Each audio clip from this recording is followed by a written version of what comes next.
Okay.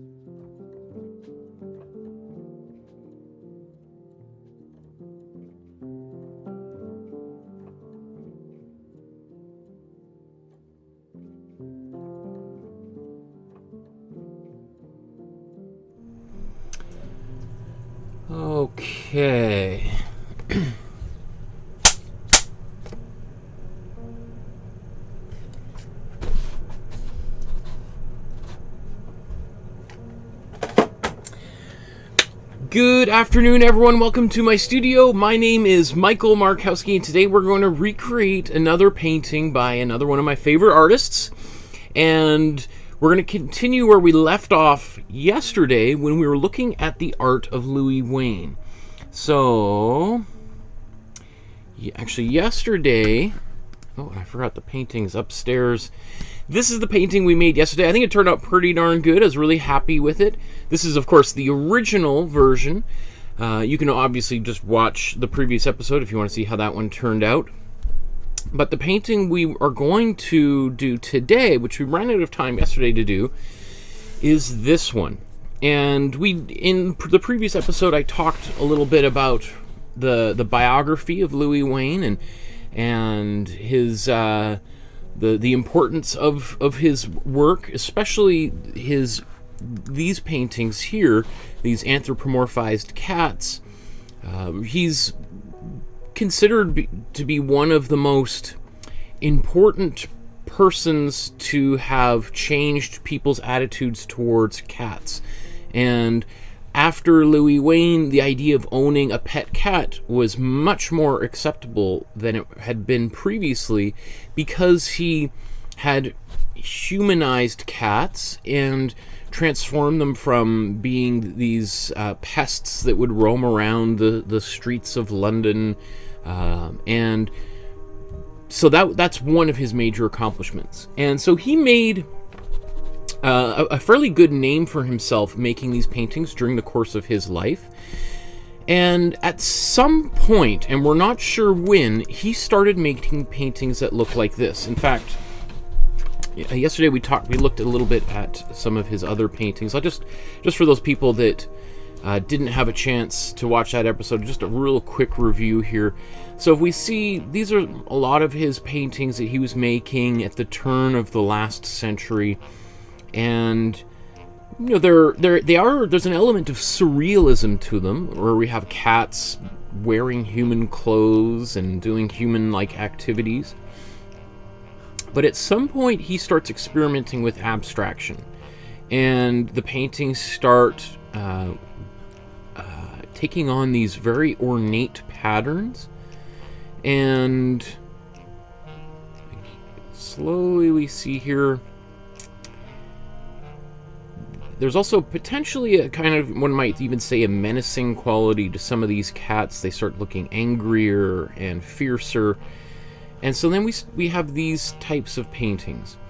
Now, for over 100 years, these were considered to be the last paintings he ever did. And so there was a nice trajectory of normal paintings to weird paintings. And you know, he spent the last 30 years of his life in what was called an insane asylum at the time, because he was diagnosed as schizophrenic. And we talked about this in the previous episode, but most of these paintings, no one had ever seen these paintings until he was in the asylum, because he continued painting all the way up until he died. So, of course, the nurses and the doctors would see him making his so-called normal paintings, as well as these paintings which featured these kaleidoscopic psychedelic patterns, and they were alarmed, right?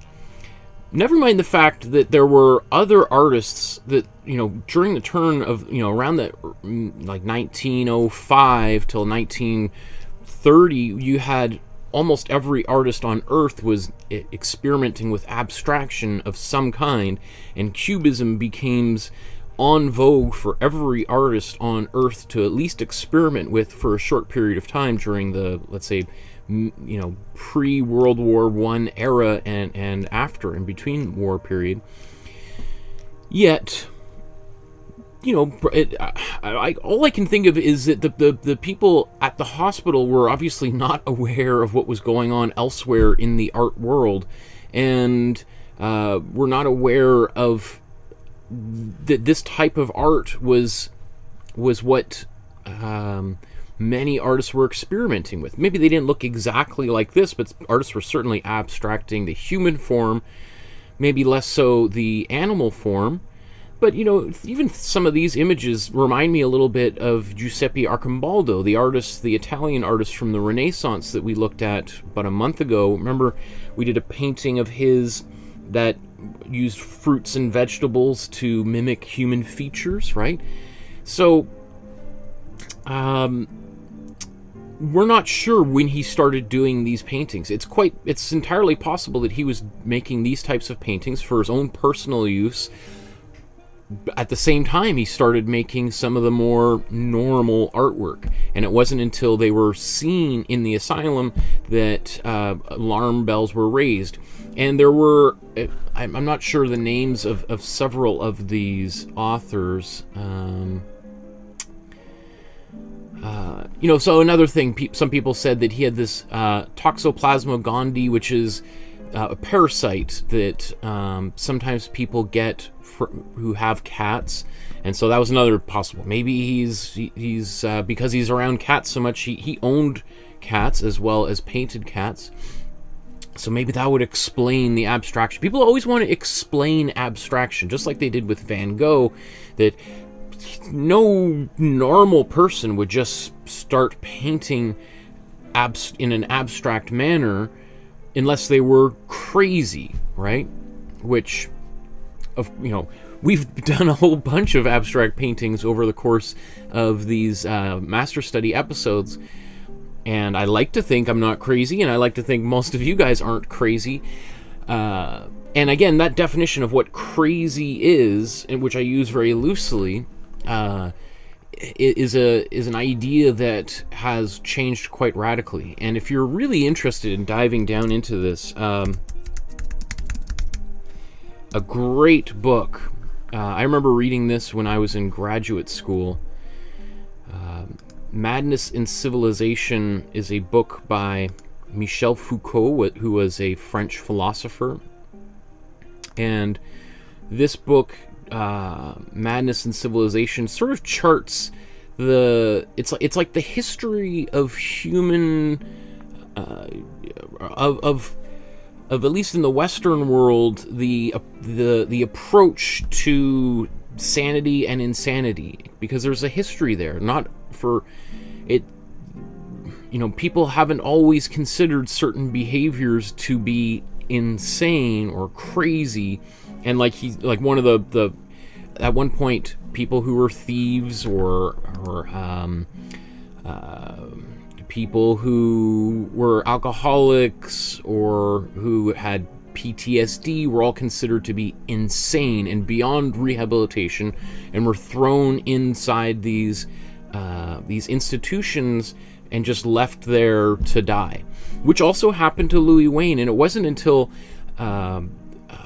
H.G. Wells actually saw the conditions that Louis Wain had been put in and raised an alarm, and was like, hey, this guy that did all these paintings of these really cool cats like this, and they're on calendars and books in millions of homes across England and the rest of the world, this guy is in a cell, you know, where there's rats crawling all over the place. It's a mess. And it raised this huge fury, and he was transferred to a different hospital where the standards were much higher. You know, unfortunately, the other hundreds of people, inmates of that institution, didn't have that same, weren't lifted out of that horrible situation. But anyway, we could talk all about society's approach to mental health, which, you know, one might hope is at least some of these attitudes are changing. Anyway, so let's get into the painting. We've talked about his biography in the previous episodes, so I think I might just keep it there, and if you're interested, you can kind of go back and watch a little bit more of that. So today, to make this painting, what I did, and I'm just going to play this video, is we did a transfer. So I'm going to start here and then play it. So I took a 9x12 canvas. I printed out this image from a Dropbox folder, which I'll show you here momentarily. It's free. Anyone can download it and print it out onto their printer at home. You see me tape it down, and then I just trace over it with the carbon paper underneath. And you can also see that I'm cutting a bunch of corners. You can see I'm not doing every single little frill here, because I think a lot of that will be removed, and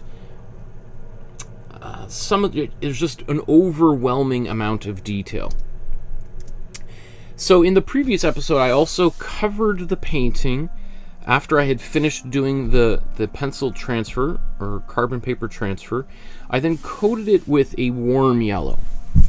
All right, and so I put some warm yellow onto the palette here, you know, about as much as if I chopped the end of my finger off here, maybe a little bit less. Put a little bit of water in there, brushed it all over, and then let it dry.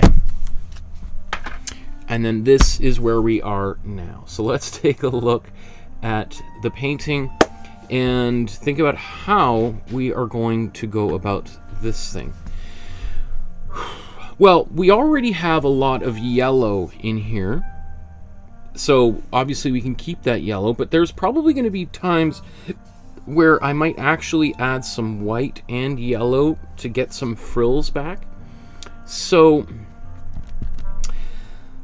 the question I have for myself is, how are we going? I should have just left this episode be, and rather than trying to do it, but I love the challenge of trying to do this. So, I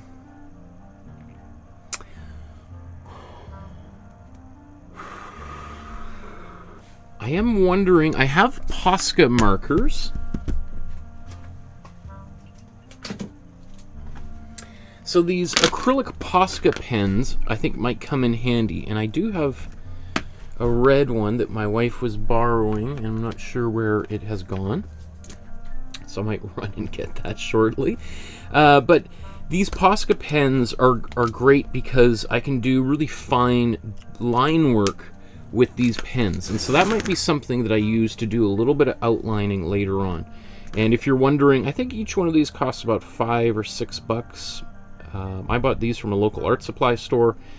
Maybe I'll put a link for Amazon in the description, but I'm sure you should be able to order them online or buy them from your local art supply store if it's of a certain size and quality. So I think what I want to do while I think about this is let's put some paint on the palette, because I'm gonna have to do this anyway.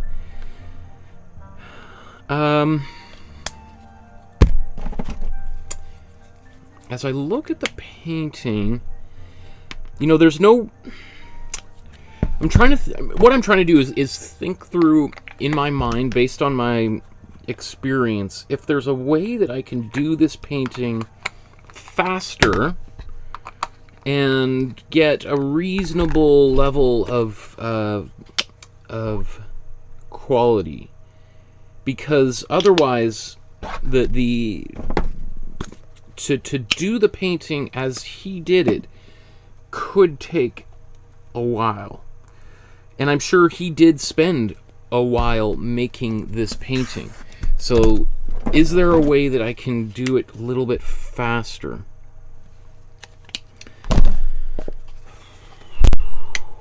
I don't know. I mean, by taking some of the outline, like some of the small little frills out, that might help.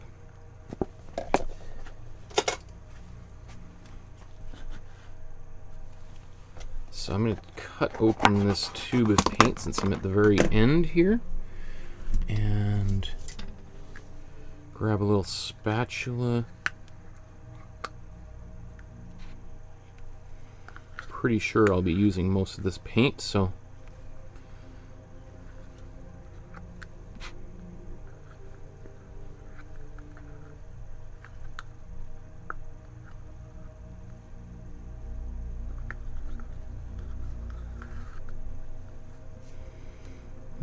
Okay. I got a little bit left in here before I wash this whole thing off. Okay. Just throw this in the garbage. And then wipe this off.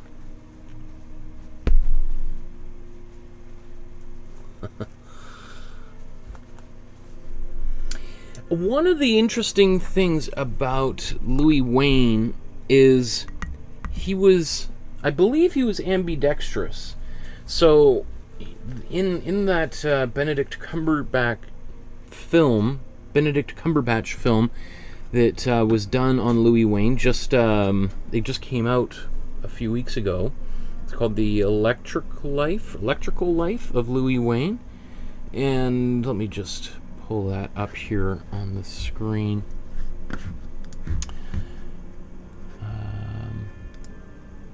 The Electrical Life of Louis Wain. As I said, it has mediocre positive reviews. In this film, it shows him doing drawings with both hands. So part of me was thinking today it might be fun to try to do a little bit of that.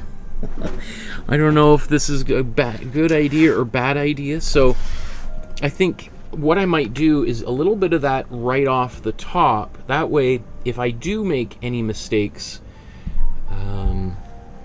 or it doesn't live up to the standards I have for myself, I can just paint over it, because I'll probably be painting over a lot of stuff. So, what could I do with painting both things simultaneously?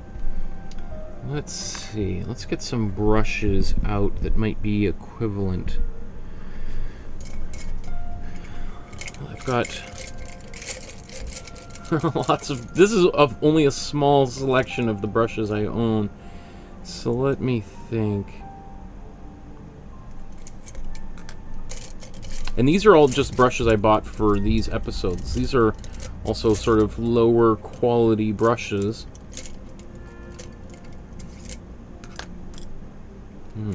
Trying to find some that are roughly the same size here. That's good. Okay. So here's a couple brushes about the same size. And what should we paint first? Should we attempt some red? Let's attempt red. Let's go dive right in. And again, if we don't like this, then everything is always... We can always paint over what we don't like.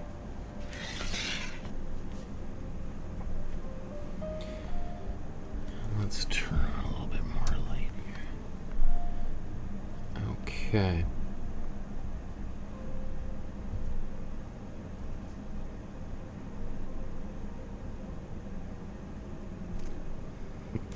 You will see one side is probably going to be a little bit better than the other.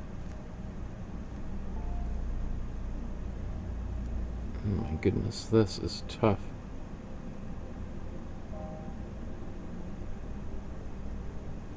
I don't know if he painted with both hands, although I don't see why not if he could do draw with both hands.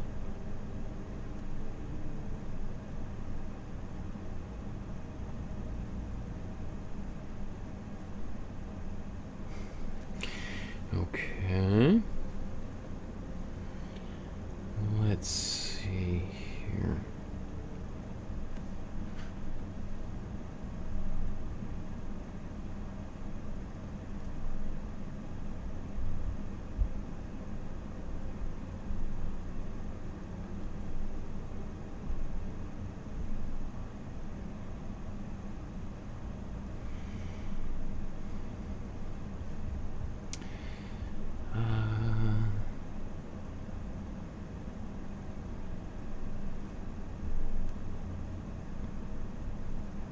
This takes a little bit of concentration, so you'll understand why talking on top of all of this is even more difficult. Let's see.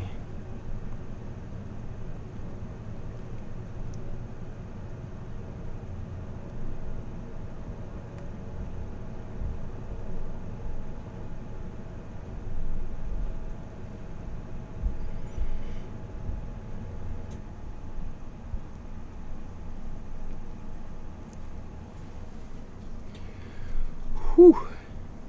Okay.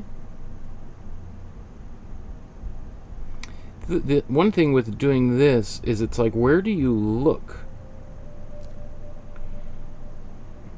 I guess I'm trying to look right down in the center and to see things from my peripheral vision.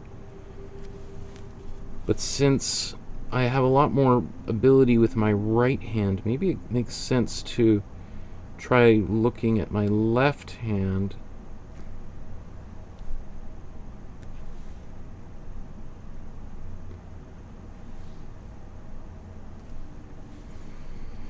I think I'm going to try doing this for a few more minutes. Like, the easy thing to say, well, it doesn't look great, but when was... I don't know when the last time I've painted or even attempted to paint with my left hand was, so there's, of course,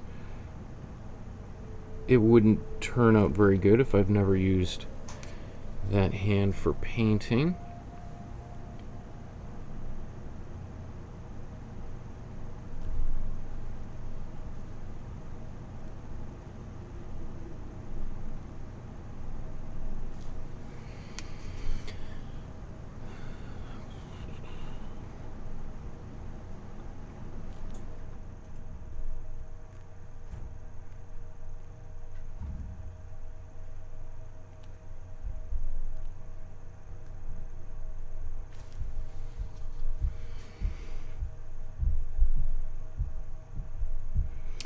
I will say there's something about trying to do the symmetrical thing and doing it sort of at the same time, even though it's not that precise, that is really helpful for me to see it unfolding. Like, I don't know, I guess if I was doing it with my left hand, what I would try to do would be, or if I was doing it all with my right hand, I would really try to do like one mark, like I might do this, and then trying to do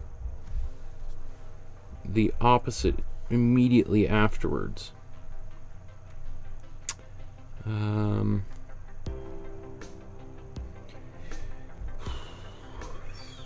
So let's do a little bit more down here.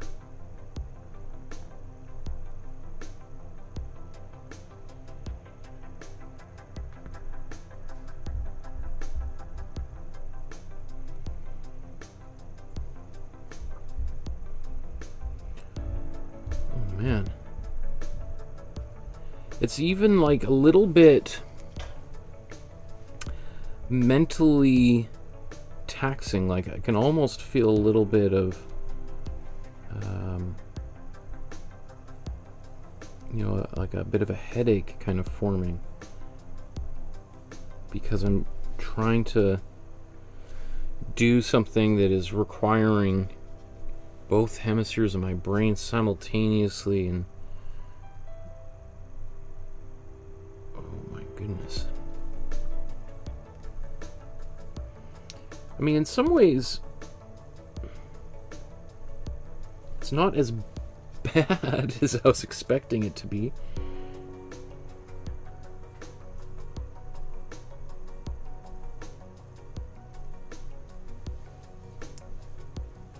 And you know what? I think if I really did sit down and try to do this, I could probably develop this skill. For what reason? I don't know. Okay, I think that's a reasonable effort to get started here. So I wanted to do a little bit of an experimentation with that and see how that might turn out. And I feel like I gave it the good old college try.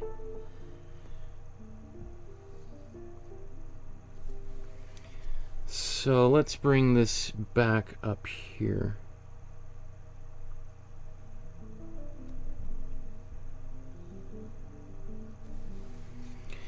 So I think what I'm gonna do is where there's sort of line work like this, I'll outline it, and then there's all these little tiny little frills and things.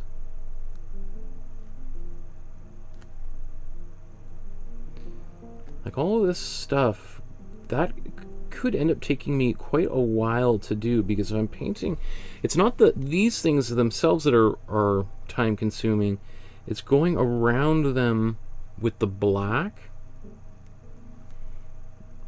that is the most time consuming of all. So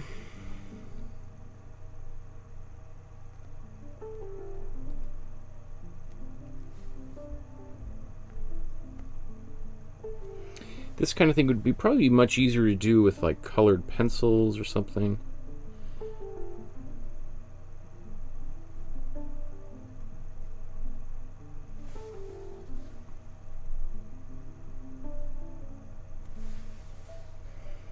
So we'll just I'm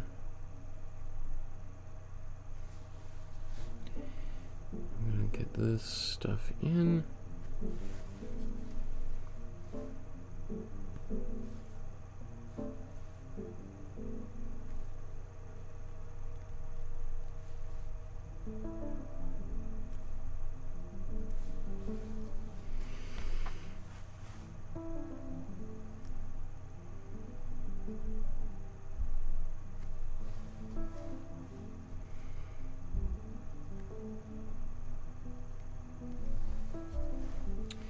So we'll see, like, how, because,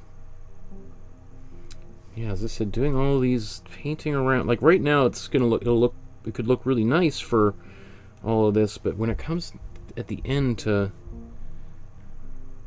put that black in, I'm not looking forward to doing that.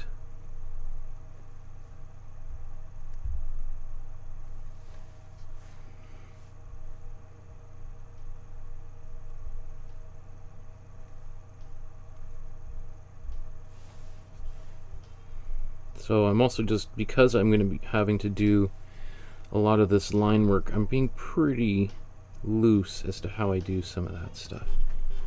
That makes sense.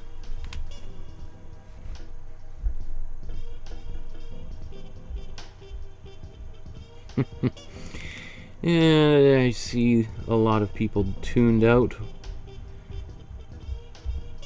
That's okay. I'm sure people are like, oh my goodness, I'm just going to check in a few hours and see how that turns out.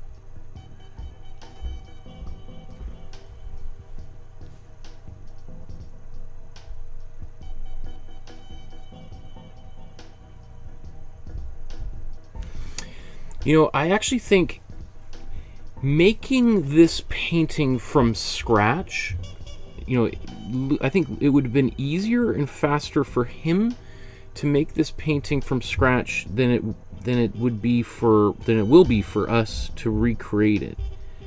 Just because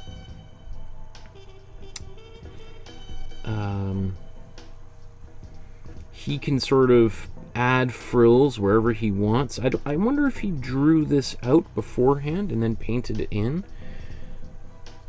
I don't know. I have no idea.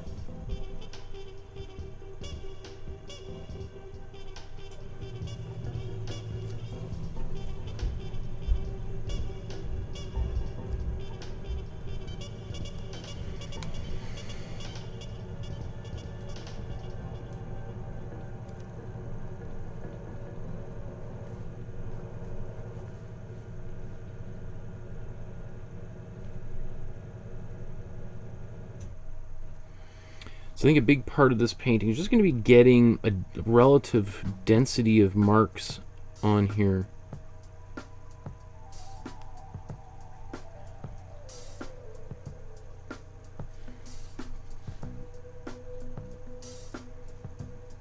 And then we can kind of really start playing with the frills and stuff.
Okay.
Many more.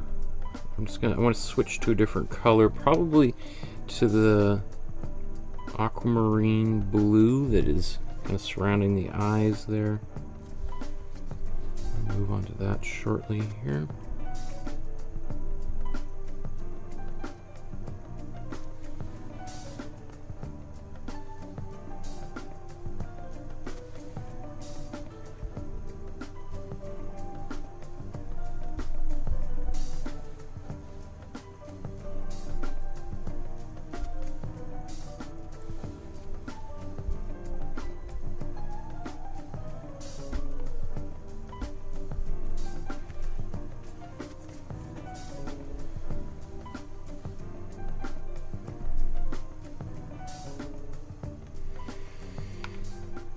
Okay, so let's just keep going here. Let's try a different color.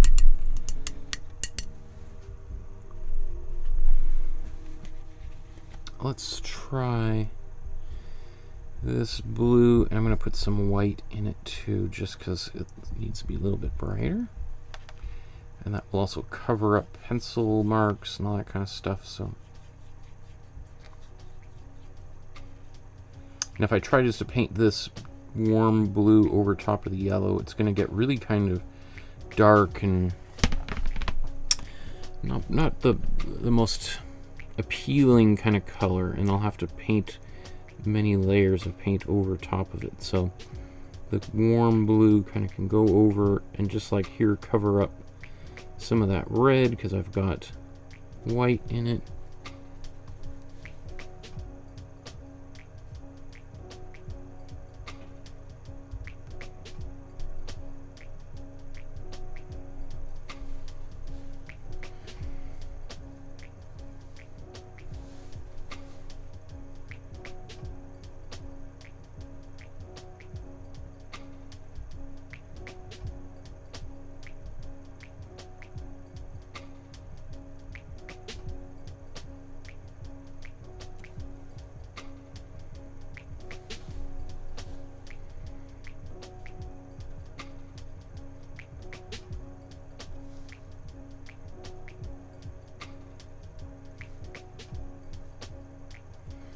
So this is a little bit lighter at the moment, but if I want, I can go over it and darken it.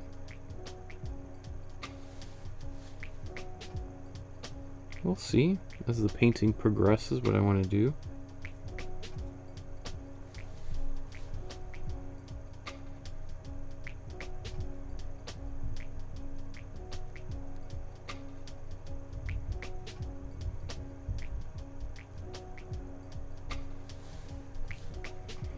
As I said, trying to do this symmetrical stuff is tricky.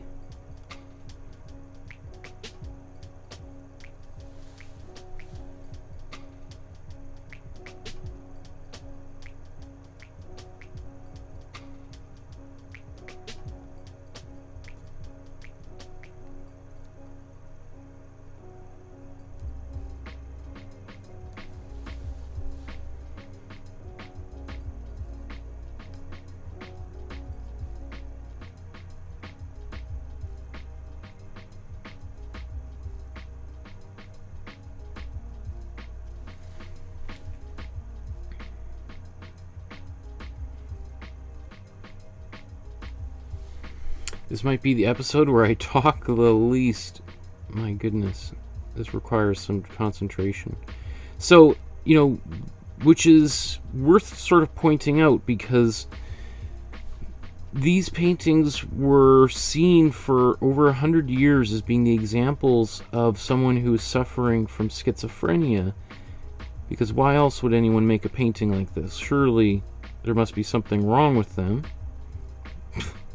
Which sounds, you know, it's kind of absurd to think now, but that was the belief at the time. And yet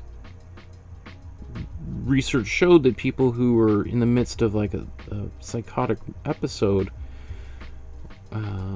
or who were suffering from schizophrenia, lose a lot of the technical ability to do anything like what we're doing right now. All right, so it sort of throws into question that whole narrative. You know, I think, and really all it takes is just trying to do it yourself, and then you realize, like, whoa, actually this is really involved work here. This is not something that anyone can just do here. We're really, this requires a tremendous amount of concentration. Where else can...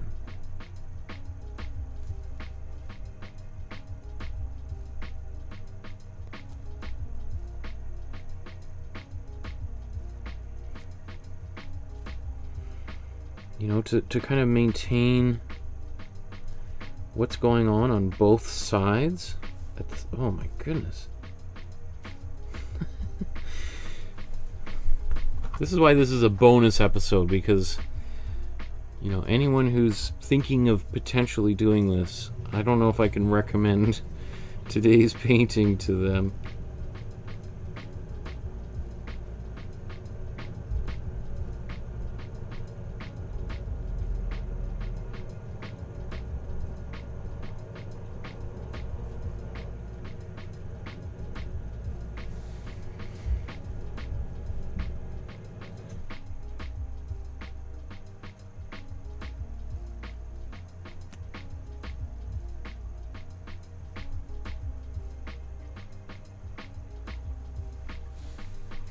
And even at this stage, like, everything is, you know, I've simplified everything radically, and yet it's still actually holding up pretty well. And if I was to continue doing the painting in this simplified sort of way, I think I could be very satisfied with these results. You know, it certainly won't have the amount of detail that he had in his painting.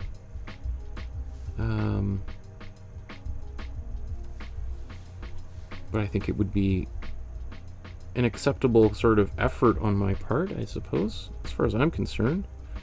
Other people may feel differently.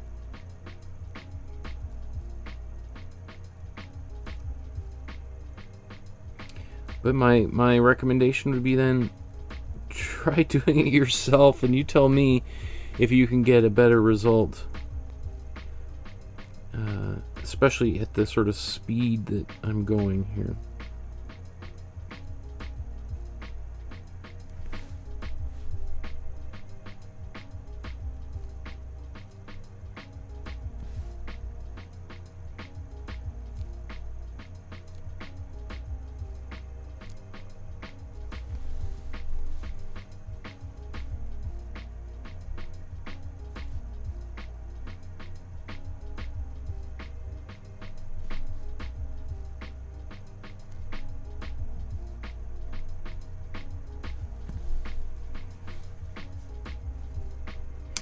So, you know, one thing I think about, like, okay, well, I might have to go back and refine a bunch of things.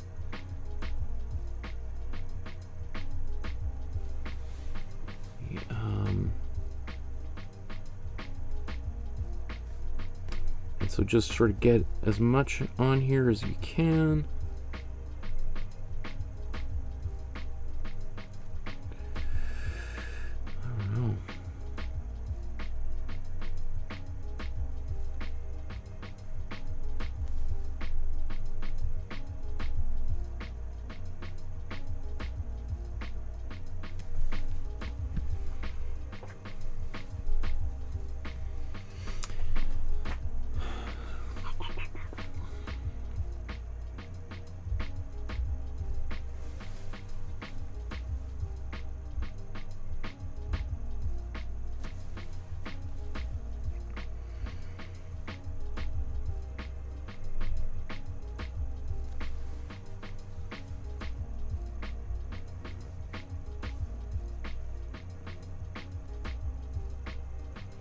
You know, as I'm painting this, it makes me very curious to think how he would have done a painting like this.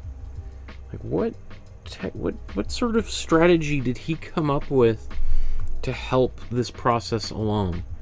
Because, I mean, I guess I can, you know, we could do it the way, I mean, because this is the only way I can think of doing it at a reasonable pace.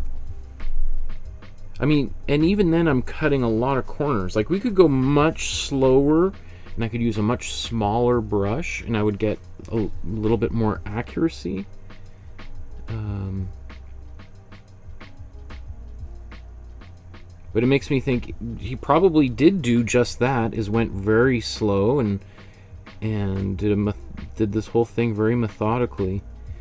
But that would probably mean a painting like this could have taken anywhere in the rounds of like a week to do, right? Of solid painting, you know, maybe 5 or 6 hours every day. Obviously, I'd like to try to get the painting done much faster than that. Maybe somewhere in the range of a couple of hours, 2 hours, 3 hours. So I'm going to do these.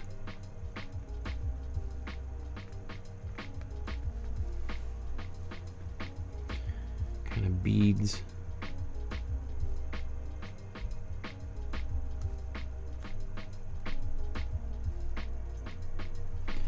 One thing is, if I use the Posca markers, that would really help do a bunch of the outlining and speed up that process, because I can imagine that taking a lot longer if I just try to use my brush to do it.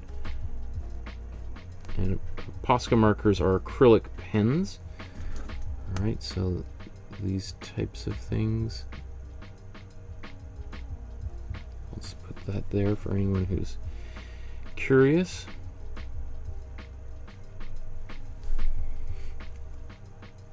Okay. So let's do the same thing over here. Again, the blue that I'm using is right now just sort of a bit of a stand-in. I'm probably going to paint a few different kinds of blue over top of this blue. Potentially, you know, some darker ultramarine blue in there.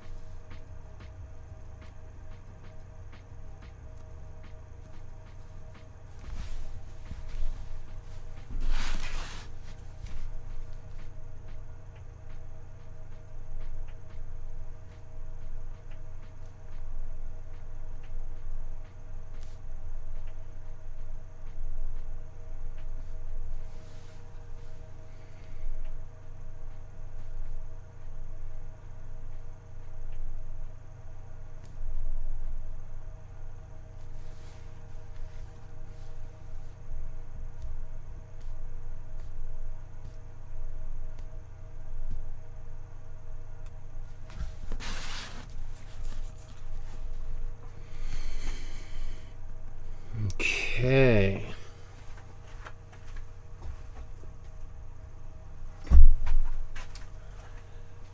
So.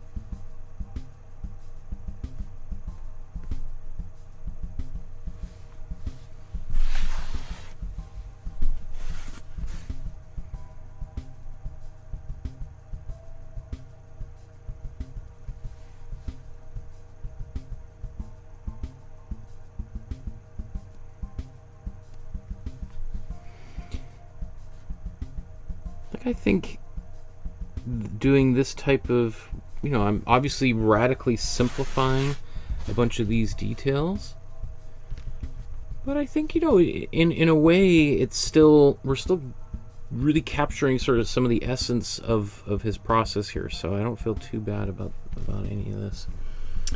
Okay. Let's get a cool blue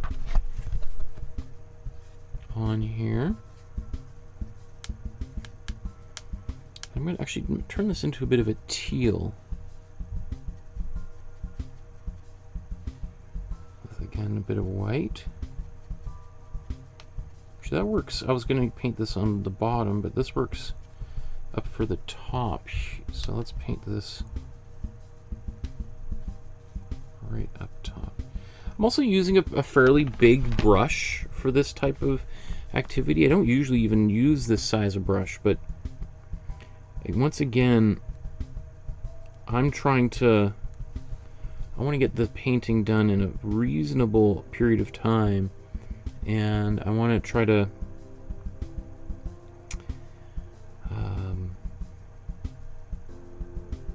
get as much paint on the canvas as possible, as quickly as possible.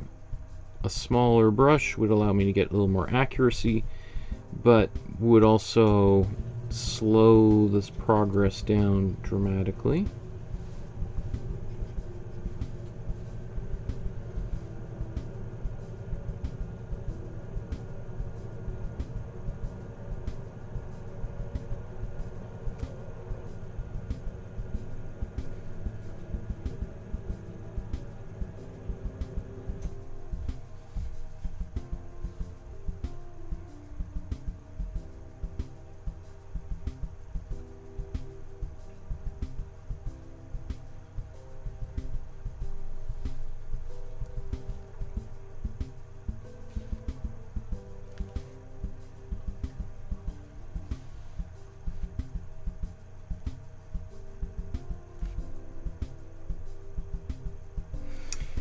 So for me, again, doing any of these paintings is for me always a learning experience. I want to put myself in another artist's shoes and learn a little bit about how they made what they did.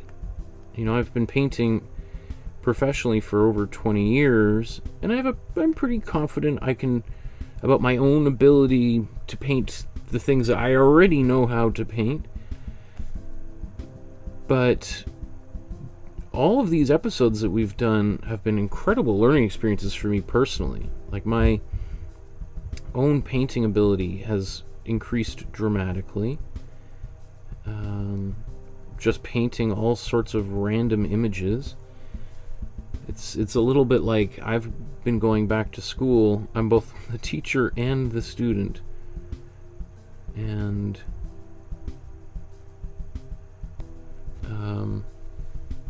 it's definitely been humbling at times, for sure. Some paintings have turned out better than others, that's for sure.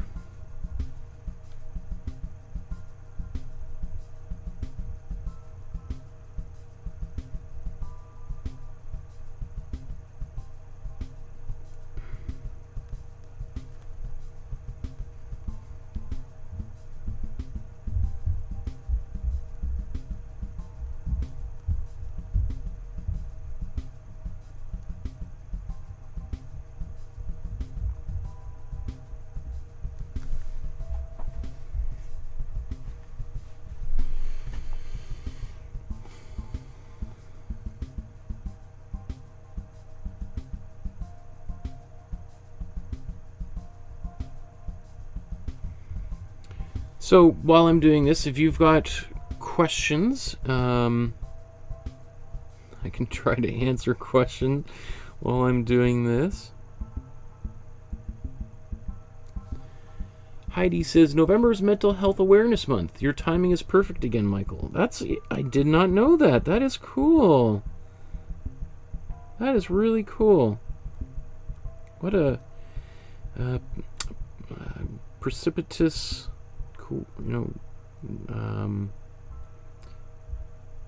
little synergetic moment there. Huh. Thank you for pointing that out, Heidi.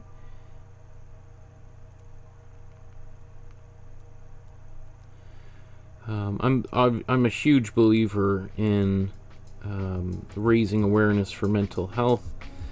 As part of the faculty at Emily Carr University, I'm the representative for this program called I Am Not Myself Today, which seeks to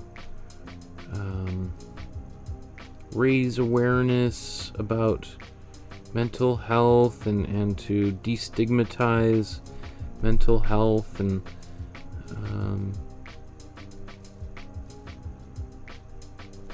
because it's such a huge, I think every one of us is trying to overcome some kind of mental health situation.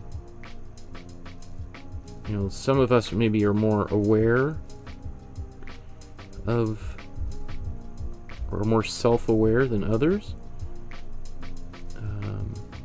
Some people might be aware but feel so ashamed that they don't want to say or do anything or seek help because the stigma is so strong that they're afraid of being ridiculed for seeking help or talking about some of the things that they're struggling with, which I can understand. It makes me feel very sad because I also think it's so weird that is an issue in our society, that and that people, I've been in classes where where I've been teaching, and somebody will boast about the fact that they've never been to a therapist before. And I'm like, really? I personally think if you've never been to a therapist before, that's kind of concerning. Because I love going to therapy. Not just because I get to talk all day. I mean, I get to talk as long as I want here on YouTube. Whether anybody listens or not is another thing. But therapy, I think everyone should go to therapy. It's such a great thing to be able to talk to somebody and to get advice, and maybe different cultures have different ways of maybe talking to an elder within your community. Could be one way of seeking, counseling. Maybe talking with a coach of your team or a teacher can be a form of counseling or therapy. But nothing beats talking with somebody whose job it is to, as a therapist or a counselor, to help people.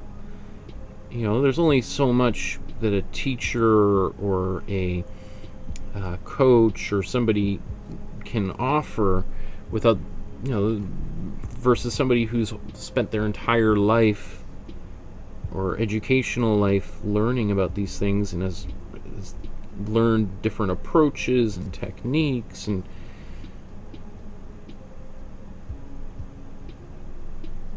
so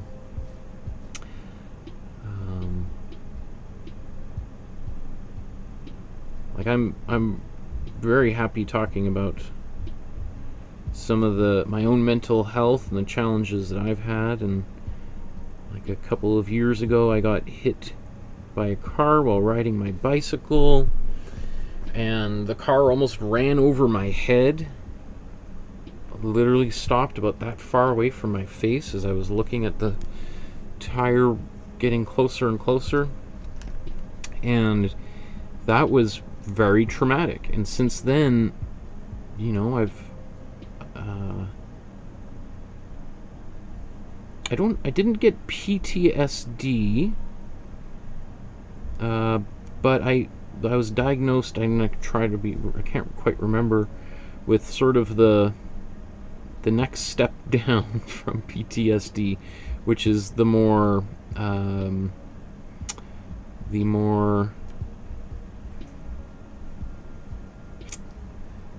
serious type of condition that would result from a traumatic incident. And so I've been seeing a therapist to talk about that incident, and I also take medication for it. I take medication called Acrylic, which is a anti-anxiety, antidepressant kind of thing, and it's awesome. Like, well, it didn't change my life, or I guess it really changed my life at that point, because I was really I was starting to have these weird thoughts, not suicidal thoughts, but thoughts of like a feeling that maybe I was dead already, and that I had died in the accident, and that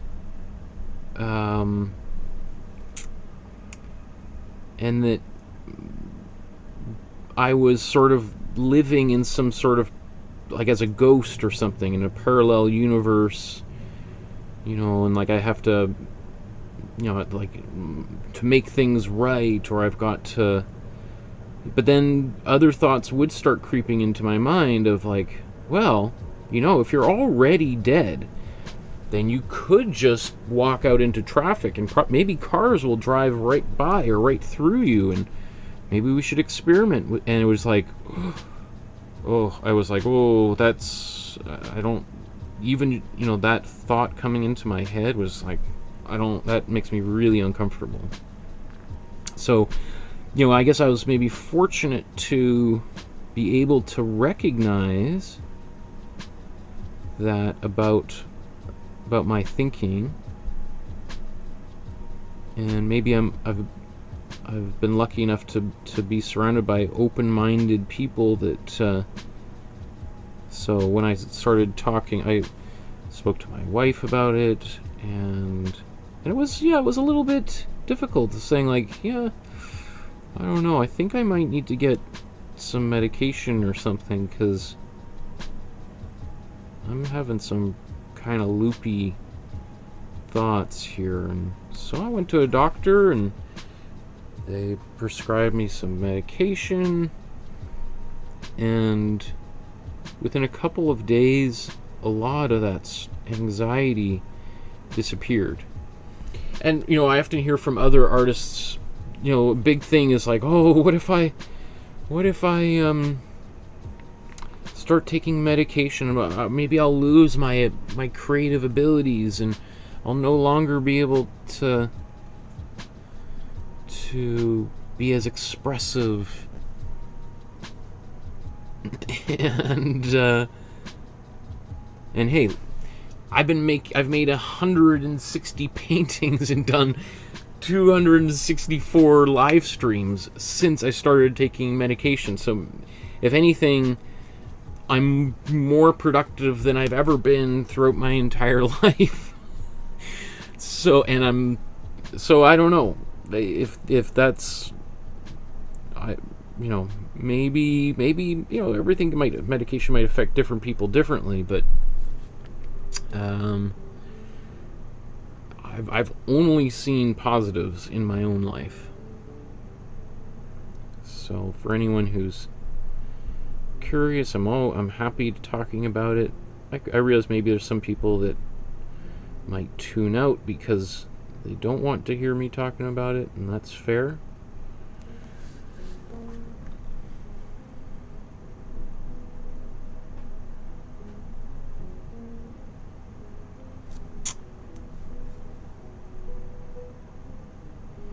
you know, one of my best friends, I remember he made some remark about, I was talking to him, and he made some remark, but I was dating this girl, and I don't know, she's like one of those nut jobs. She like takes medication, and I was like, oh really? What kind of medication? Oh, I think it's Cipralex or something. I'm like, oh really? That's the same kind I take. And he's like, what? You're one of those? And I was like, yeah, I'm one of those, and I'm really, really happy. Things are going well, and I feel much better. So, you know, I've also been, especially when I was younger, got hurt many times and spent a long time in the hospital. I've broken pretty much every bone, like every limb in my body I've broken at least once. So broken fingers, elbows, arms, shoulders, knees, toes, you know, collarbone, like, so it goes on and on and on and on.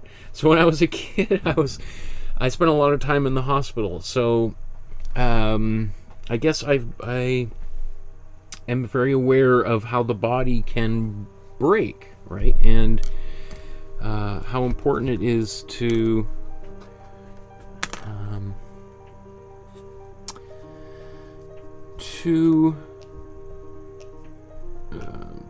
you know, maintain good physical and mental health. Like, I just see that the brain is just another organ in the body, and nothing particularly special about it. And if we're gonna go to the hospital to fix a broken leg, we can certainly go to the hospital to fix a broken brain. So this is some cool blue, and again, I'm just gonna put a generous helping of it in here.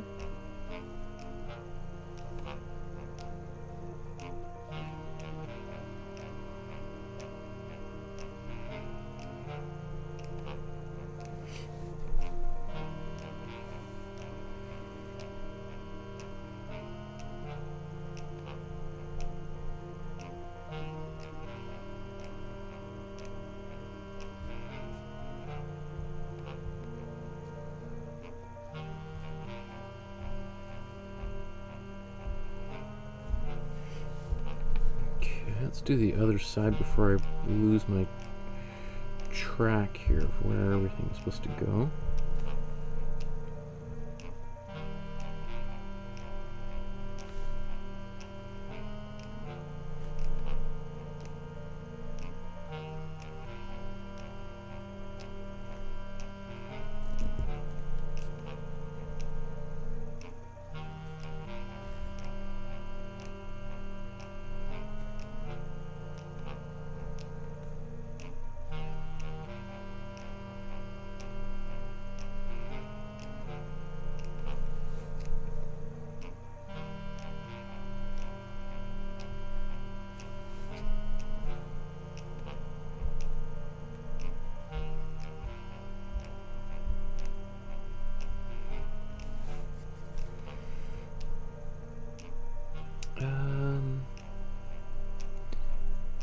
Question in the chat here from Heidi. Let me answer. Michael, I remember Patricia said before that your paint seemed to dry more slowly than hers. I've noticed that too. My paint dries much faster than yours. That's why I always end up dry brushing more.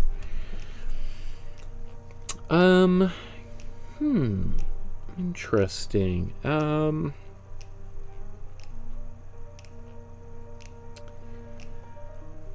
I don't know what might cause that. I mean, my paint does dry relatively quickly. I am painting in a pretty cold space. My studio is in the basement, and it can get pretty chilly down here, so I don't know if that plays any role in things. Because the more humid and hot the environment, the faster acrylics will dry, just because the water will evaporate from them. I don't know, could that be a reason?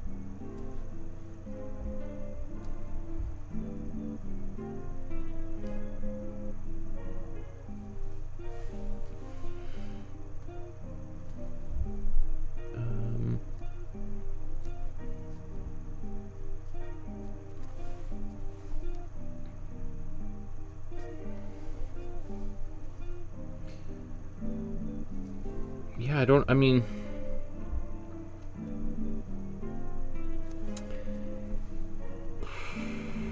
yeah, I have no idea. I'm trying to think through some of the reasons why that might be happening for people.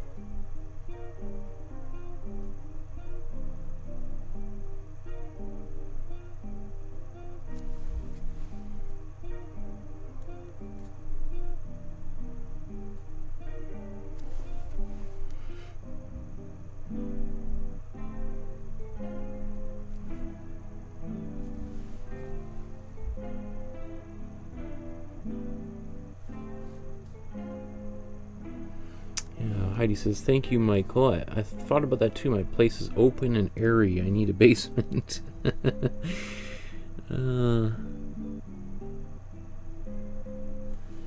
mean, there's also no sunlight in here. So there's no sun kind of coming in and heating up the paint.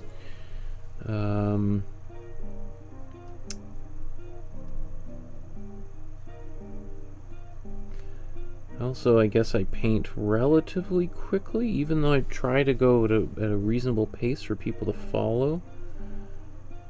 I do try to... I don't know, I guess it's not really even consciously, but I do think to myself, you know, if I haven't used a color in a while, to try to use it to keep it, I guess, a little bit wet and active. Maybe. I guess I never really thought about that, but that's perhaps a little bit of it.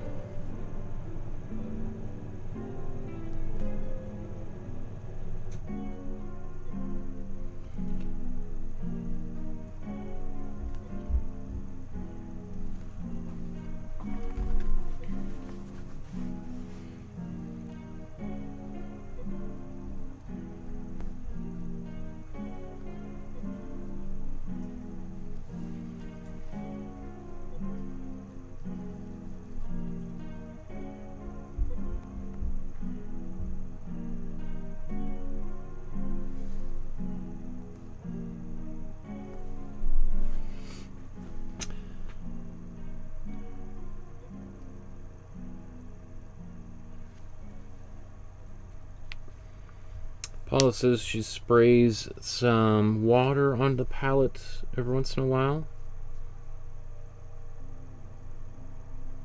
to keep it moist. You could do that. I'd be careful about putting too much water on it. I think it might be easy to kind of overdo it and then to potentially be diluting your paints a little bit.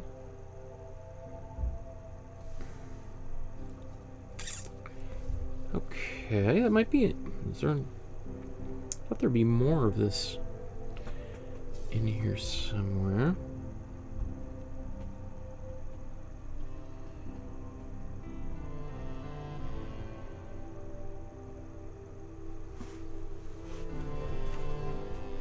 I mean, really, in this painting, there's very few colors. The more I look at it, we've got red, yellow, orange, which I haven't done yet, black, this aquamarine blue, a teal,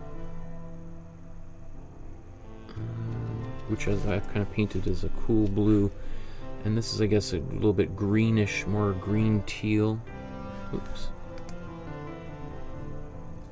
And that might be it. So, which is actually helpful. Having a little bit of a simpler palette will always make things a little bit easier. Okay, so maybe let's go to the orange next.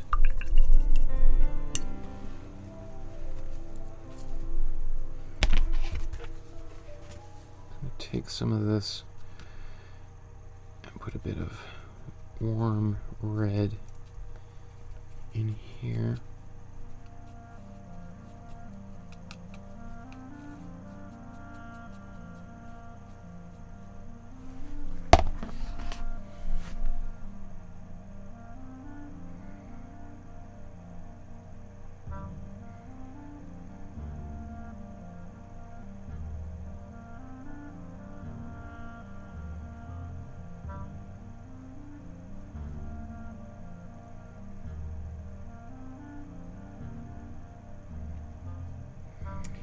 And I think what I'll do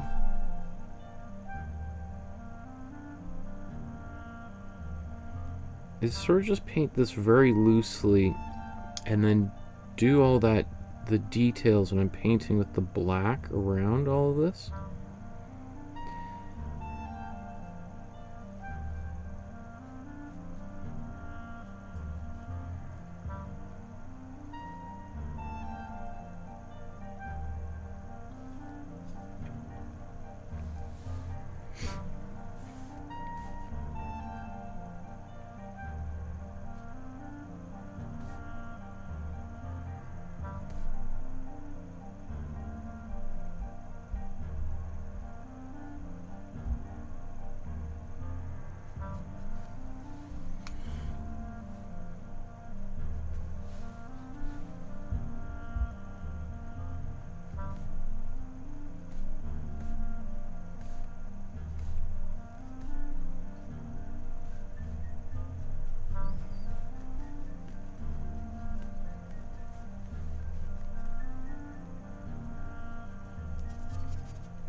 Anywhere else that needs kind of this orange.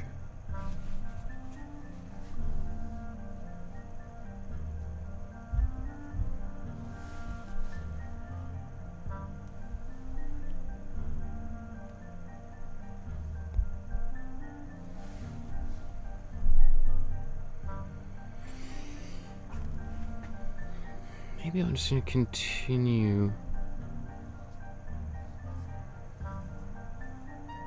down to here on both sides.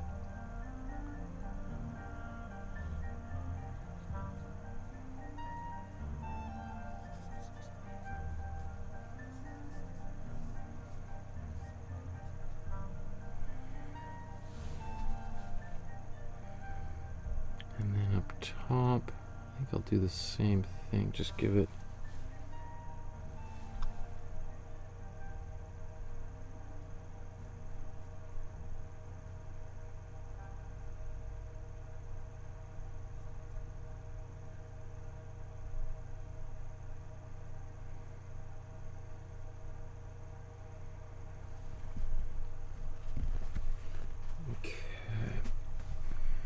don't want to put any more orange or anything in there.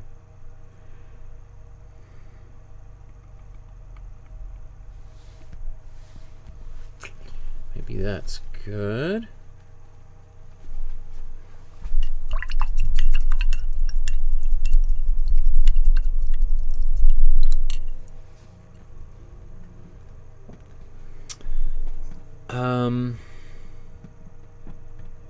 Heidi says, Michael, if you have not started taking vitamin D, I would suggest you get started. 2,000 international units a day for general and mental health. I do take a multivitamin, and it's got a lot of everything in there. Heidi says, for Canadian longitudes, that's deemed a safe and necessary dose without blood tests. Paul says, the way I overcame my trauma is by thinking how lucky I am. I'm still alive from an invasive breast cancer from 2018.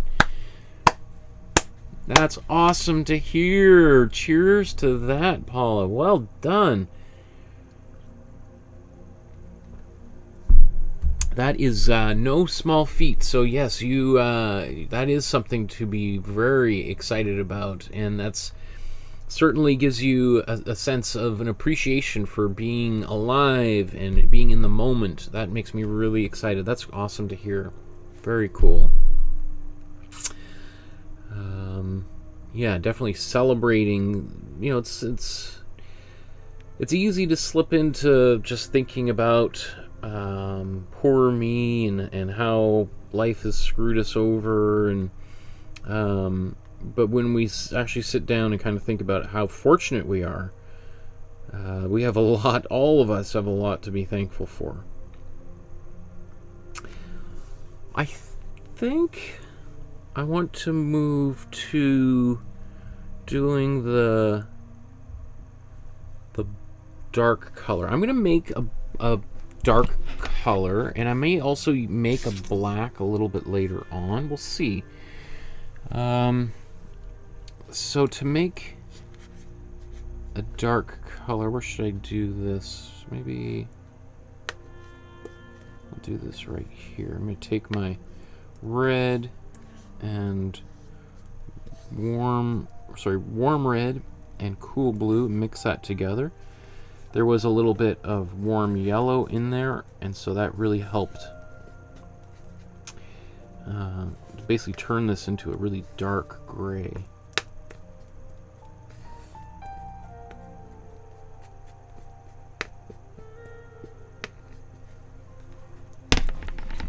So what I'm going to do now is do a bit of... How should I go about this? I'm going to go to a smaller brush. And let's zoom in for the first time on this painting. I'm going to start in the top left, that way I can keep my hands out of the wet paint.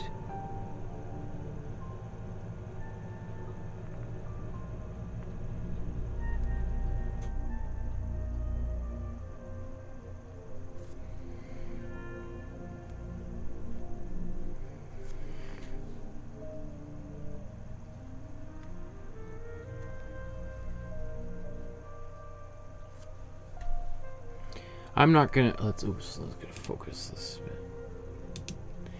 I'm not gonna do all this level of detail. If I want, I could go back afterwards with a Posca pen and really bring out some sharp details here.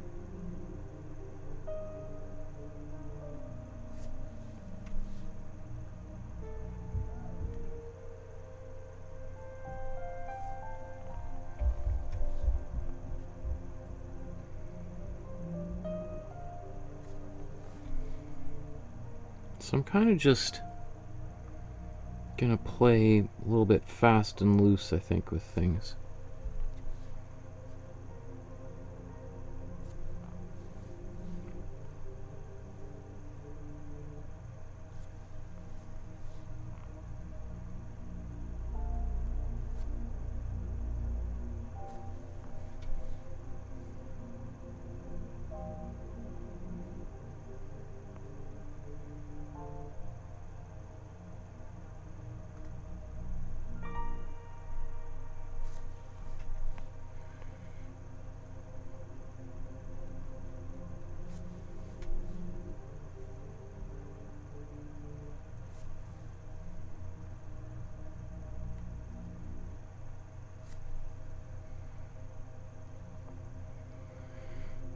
Yeah, I'm sort of, as I do this, I'm like, do I really want to do all of these? Like, no.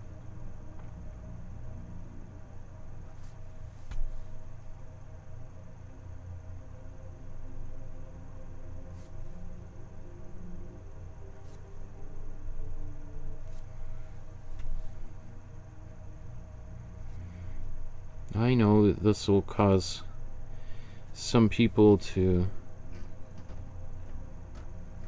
roll their eyes but hey, if they want to do the whole thing and all the details, nothing's stopping them. I got the template right there. They can go right off and do it.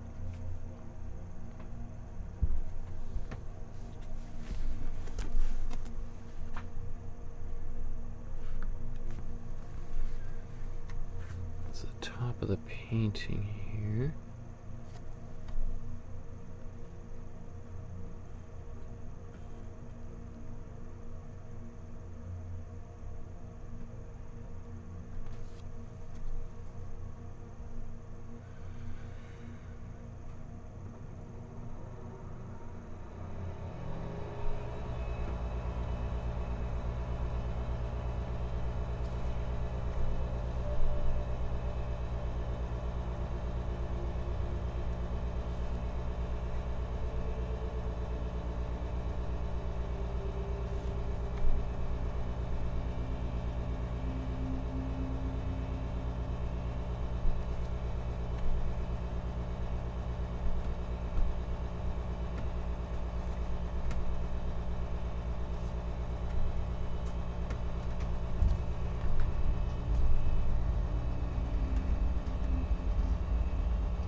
So for me, like, this is kind of, I am enjoying myself, and I think that's the first thing that one might want to think about when you're making a painting is this fun? And if it's fun, then great, and continue. If not, then don't. And stop and work on a painting that does bring you joy. Speaking of mental health, and this sort of painting reminds me, if we think about another living artist who struggles with some mental health challenges, Yayoi Kusama, the Japanese artist, is known for her very detailed paintings with dots, painting these pumpkins. We did a painting of hers a few months ago, and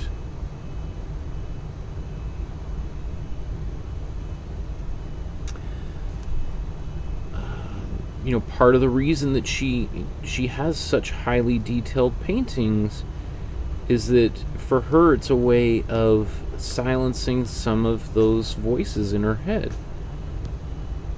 And whether Louis Wain actually had some mental health challenges or not, because some people say that rather than actually having schizophrenia, he might have had autism, which is the same thing that our daughter may have. We're still waiting for the official diagnosis, and as you can imagine, trying to do anything in the medical system these days is slow, and the wait times are long, so we're just waiting for that.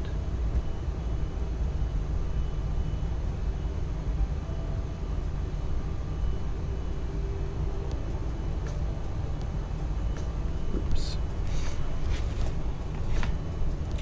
But I don't know, I think obviously we love her for no matter what the results of those tests will be, but I am, if she is actually autistic, that would I wouldn't say that would be like really cool, but we're totally, we're super open and accepting to neurodiversity, and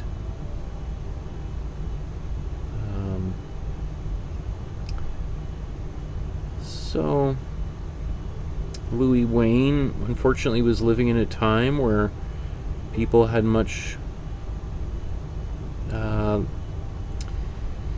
had a very different attitude towards mental health,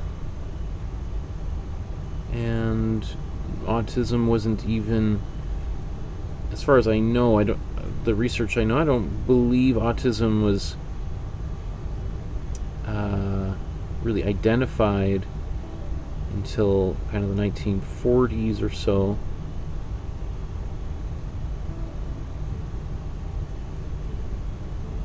After he had passed away. So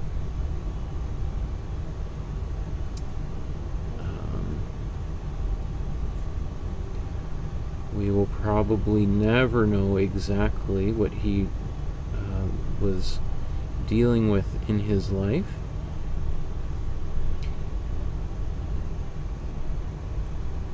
People who have autism often,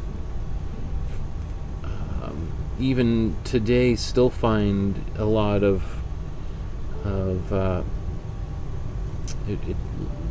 society is pretty close-minded about a lot of things, and still find a lot of intolerance. So that's really the main thing that I guess as parents we have concerns about, is trying to help her have the best life possible.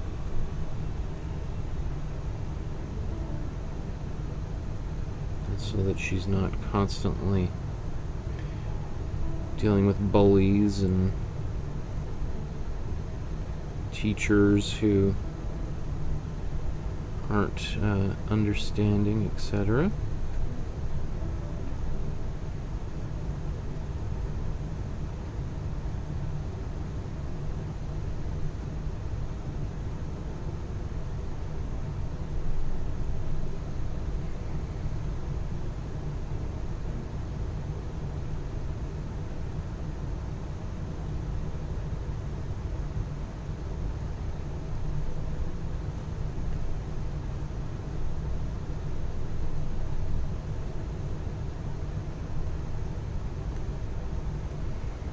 So it's possible I might need to do a second coat of this. We'll see. Now, considering we've been painting for just over an hour, like, I'm pretty happy with where we're at, right?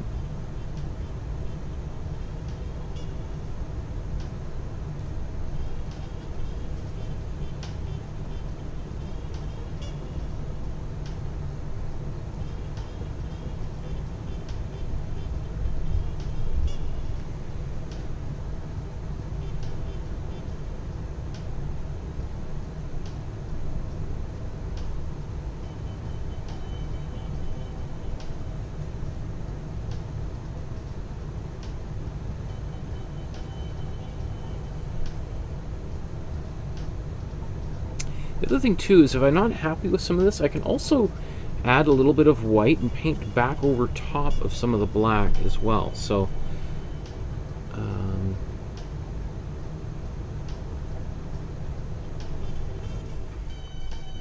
want to now, I'm just going to go over to the opposite side. Oops, let's see.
Okay, so I'm just going to go back around,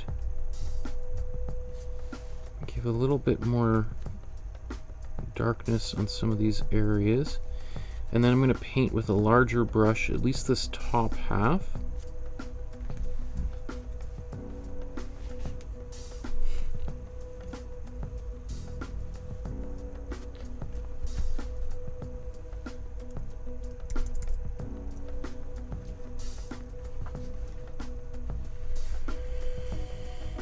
Wow, so many comments in the chat here. Actually, let's go to a bigger brush.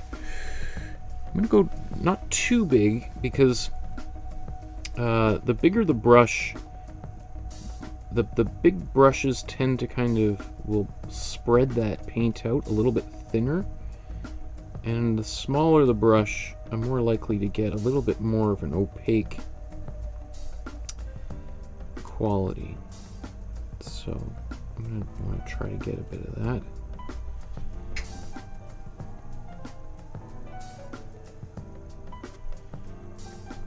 I also didn't quite make enough paint to go all the way around, so I want to make sure I'm using the same paint to at least touch up all of these areas.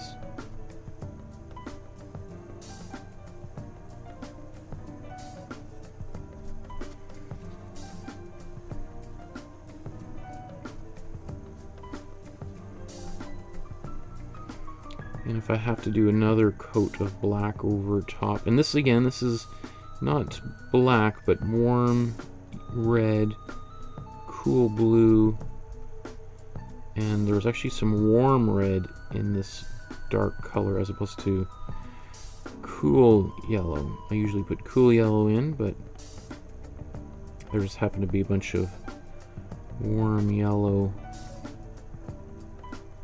kind of in the paint as I was mixing it, and I'm like, let's just go with it.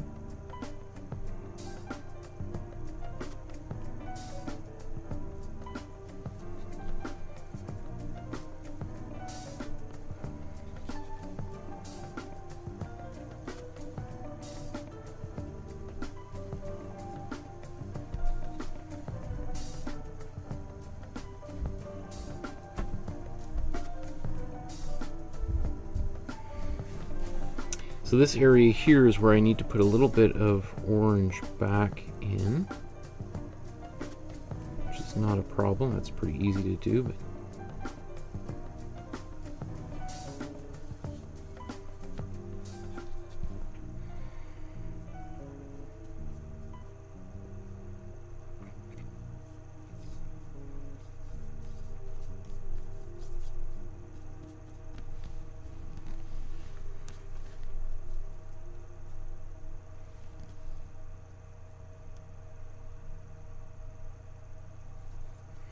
right, that really also helps, you know, just pull the painting together, having this darker color on here. Now I've gotten that far. I need to make a little bit more of that, of this darker color, so I want to do that now so that at least that it matches one color. And then as I go down, I'm gonna mix another dark color that they'll be close enough.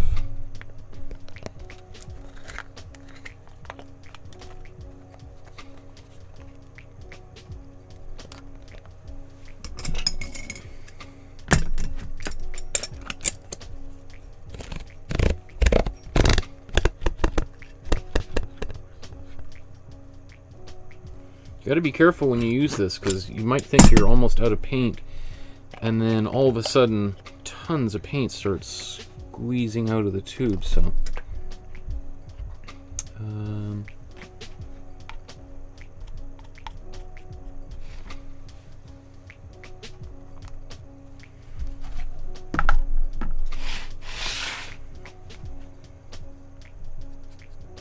let's mix up another big batch of this paint.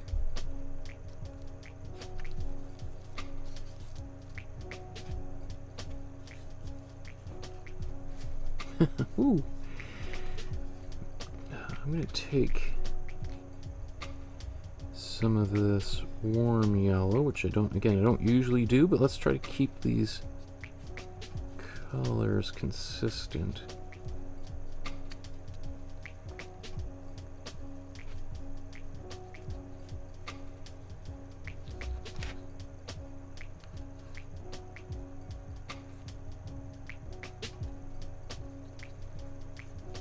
Pretty good. I think that's close to where we were before.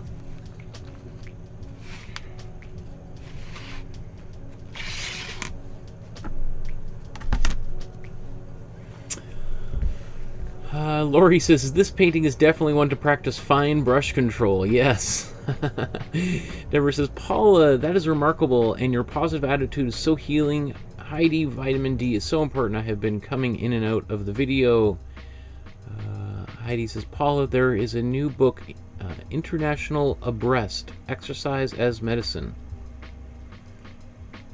And Deborah says, my grandson has autism. Once we understood, we could appreciate him more. You know, I think learning a little bit about autism and being a little bit more open-minded has made me just more open-minded about everyone in general. You know, and just realizing that everyone is sort of working through their own, you know, they're on their own journey, working through their own thing, and, you know, when I see people sort of misbehaving at the grocery store or something, I think like, huh, I wonder what's going on in their world right now that is causing them to act out in this particular way. Right? Like, are they dealing with maybe somebody close to them is under, you know, in the hospital or something, or is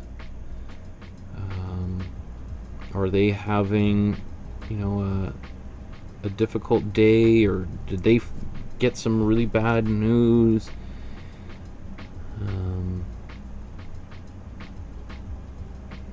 And when I think that way, I start thinking like, oh, it gives me a lot more empathy of, and I'm less likely to get sucked into kind of a negative my own negative headspace, because I think, well, you know, I guess they are just having you know, a difficult day. All right. There's all of this outline. I think I'm going to come back. Let's just stay on one thing here. I'm going to continue working along these edges.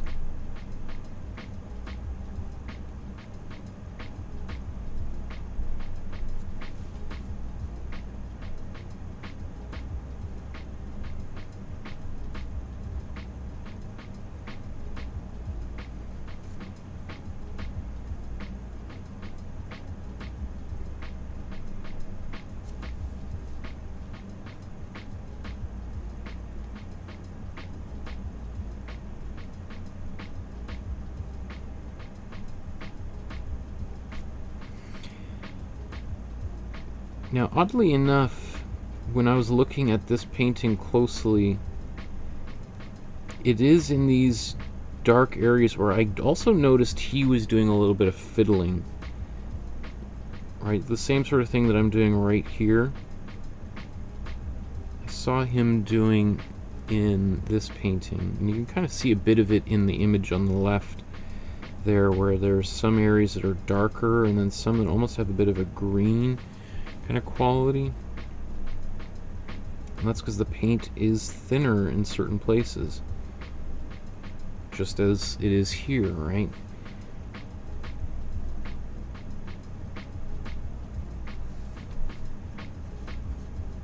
So that's why I feel relatively confident that we're kind of in, you know,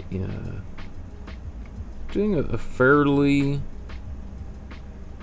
good job of replicating his process. Obviously, you know, just like right in this area, far less detail.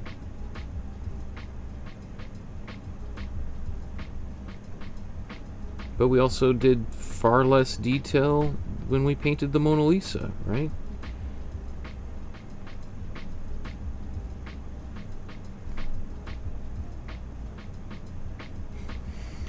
You know, it reminds me just, I don't know, a couple days ago I got some, like, someone left a kind of angry rant on a YouTube video about how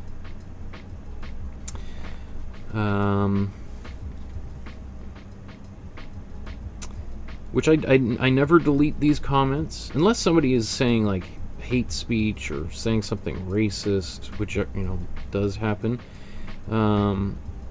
but you know, if it's an attack on me personally or my art, I just let it stay there, because I just think, well, I just let people see who you really are. And but anyway, the comment was something like,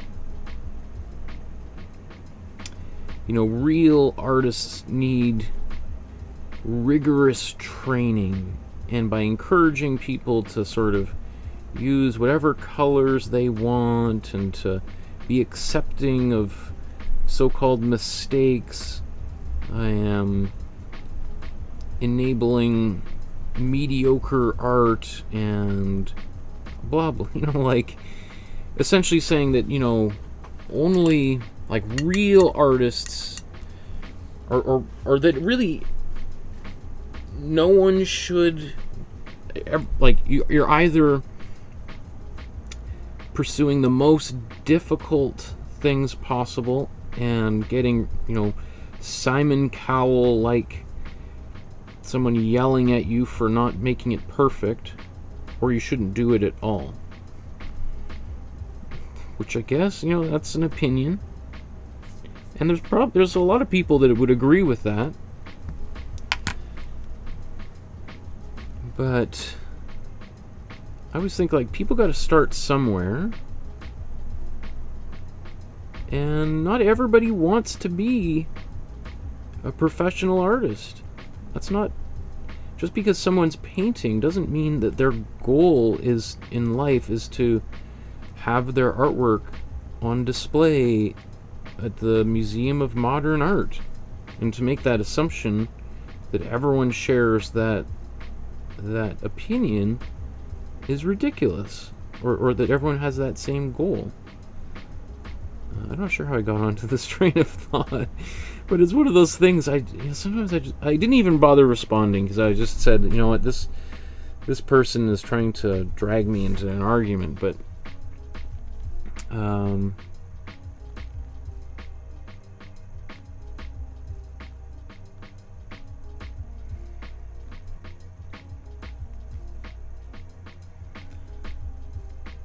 it's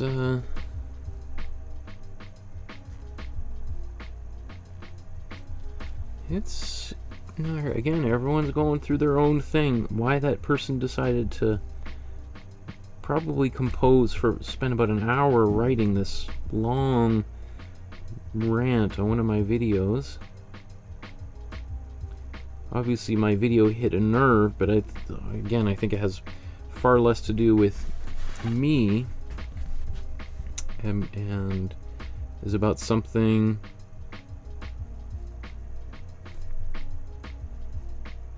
you know, it's probably to do with that person feeling like they've been accused of not being rigorous enough. Like, he kept on using the word rigor. Real art requires rigor. I just think, sounds like somebody, like that word's been come up in your own life a few times, and here you found somebody that you can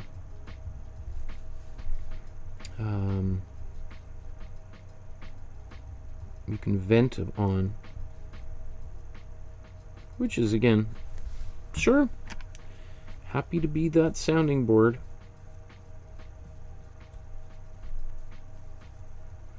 I think as a teacher too, I'm used. You just know that outside of class, students talk about you and they ridicule you, or maybe they say positive things, but that's none of it is anything that you can control, and you just go, okay.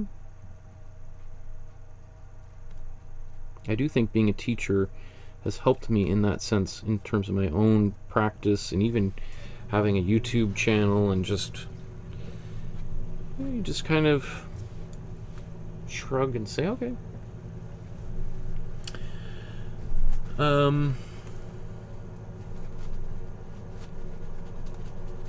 Let's see how we're doing here as we get about an hour and a half into this painting. Let's zoom back out.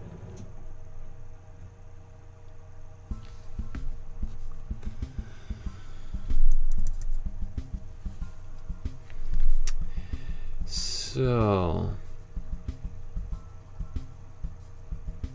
I think I'm gonna do a little bit.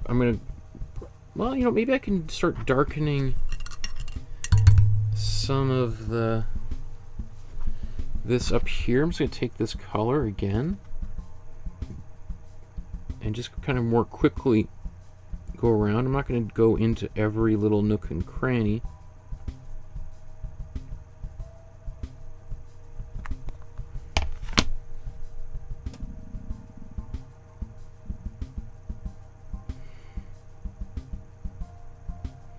Because for the most part, like, the paint is going to be kind of thicker in some of these nooks and crannies. Right, so I don't really have to get in there, and if I do, then maybe I'll do that with a smaller brush. My goal is kind of the bigger, larger areas.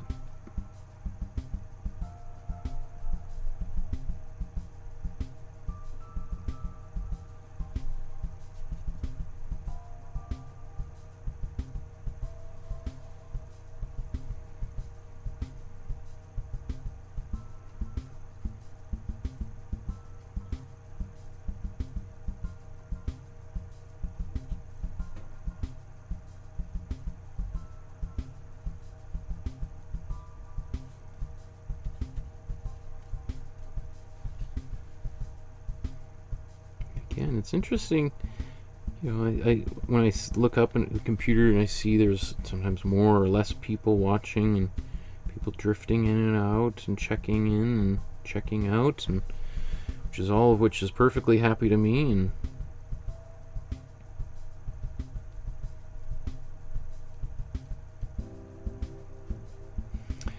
I often just think with these episodes, it's sort of like I've got an easel up in a public square, and if people want to come and sit and watch, then they can sit and watch, and if they want to ask a question, which, by the way, I've done. I did that. I actually approached an outdoor mall space in Pasadena where I went to art school for my master's degree. And what is the name of that space? I think it's called One Colorado, or at least it'd be called that. And it's sort of like because the weather in California is relatively decent most of the time. It's sort of kind of an outdoor mall with a lot of outdoor walking space, and they have a big area in the middle where Santa comes, and Santa sits outside under the palm trees. And but after the economy collapsed in Pasadena, all of California was hit really hard. This is like 2008, and they had a lot of empty retail spaces and stuff. I just approached them and asked them if I could set my easel up, and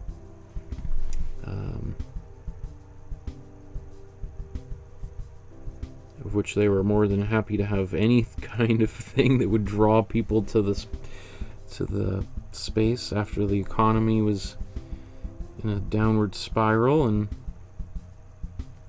so it was super interesting because I was painting abstract paintings in a public square, and I guess it was technically a private space, but most people in Los Angeles treat it as a public space.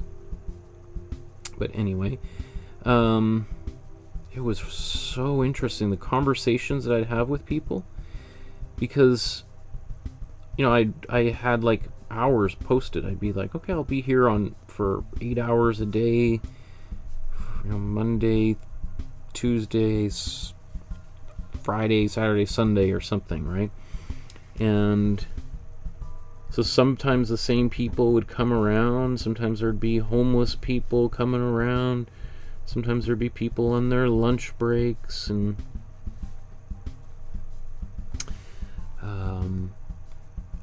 I often heard, like, people would, I think because I was sort of a bit of like a captive audience, it would, like, the conversation, like, people would just start telling me the most intimate details of their lives before we'd even introduced one another. And I think for some people I was like a therapist, go back to that conversation.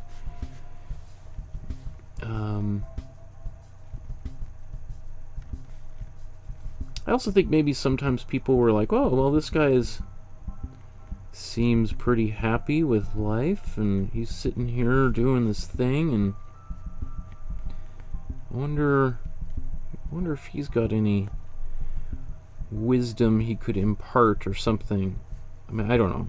I had a lot of time to think about what was going on. I also had people come up and heckle me, and which I've always, to this day, I kind of always appreciated, because I was like, wow, that is really cool. That's a story most artists don't get to tell, of being heckled in a public square by people walking by who are like, that's garbage. So maybe, and this is before YouTube existed, so I think, was I on YouTube then? I was on YouTube basically within the first month or so that YouTube went live, so that's how long I've been on this platform, in case anyone's curious.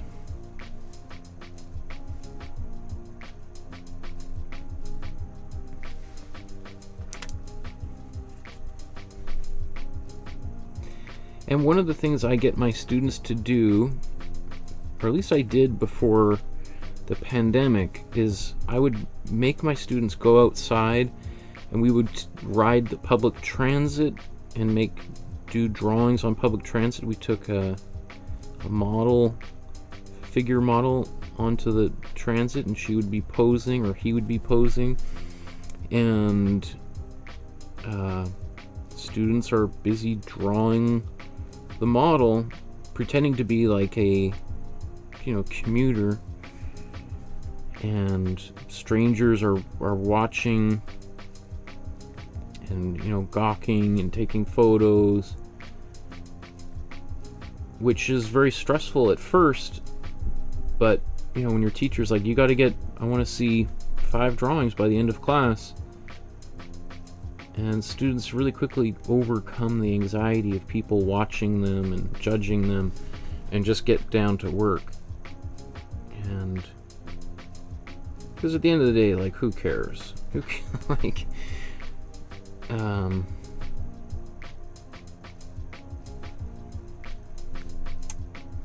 And I think as an artist, you need to sort of develop a little bit of that kind of attitude, like, does it really matter at the end of the day what a bunch of people you'll never meet again think? Not really. Right? There's other people in your lives whose opinions matter much more. And even then, like, I think your own opinion should be really, I mean, it's helpful to listen to what other people have to say sometimes, including myself. And when I do the feedback episodes, people are welcome to listen, but they're also welcome to ignore and do their own thing. And I just think of it, here's some suggestions. If you take it or leave it. I could be wrong. I'm probably wrong. So mine is just one of the many different voices out there.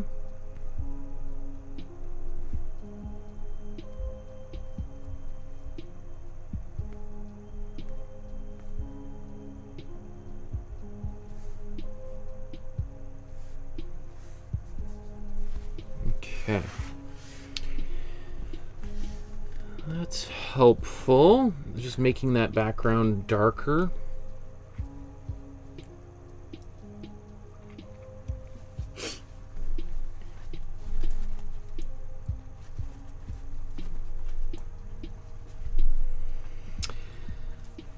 Okay. Now is the part where we gotta start doing some detail work.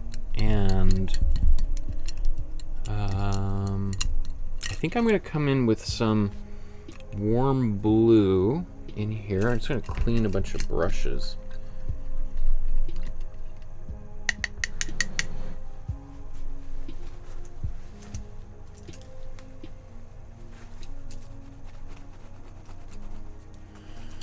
And, you know, if we start outlining things, I think it would look really, really great, but it also takes some time. You know, we can obviously, if we use like Posca pens, which I've mentioned a number of times, but anyone who's just popping in and out, if we use these, I would speed things up and make things look really clean really quickly.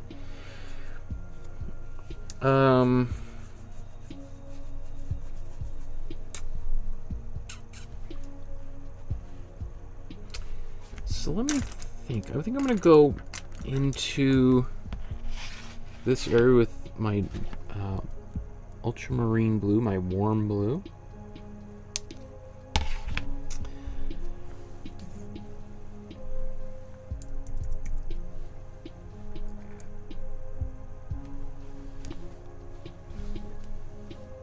And maybe even go back to these.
So I'm leaving a little bit of that blue on the outside edge.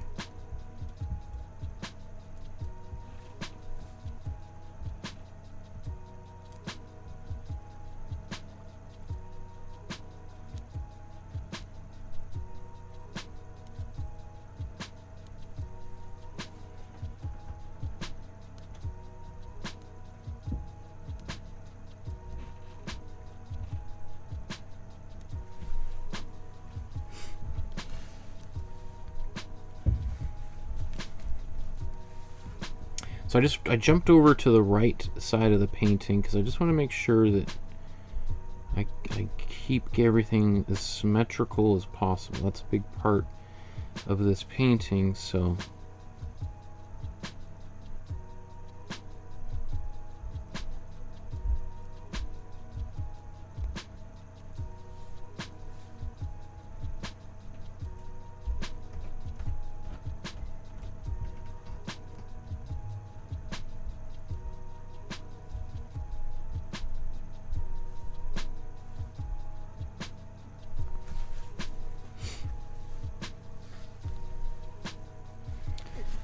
let's go in here now.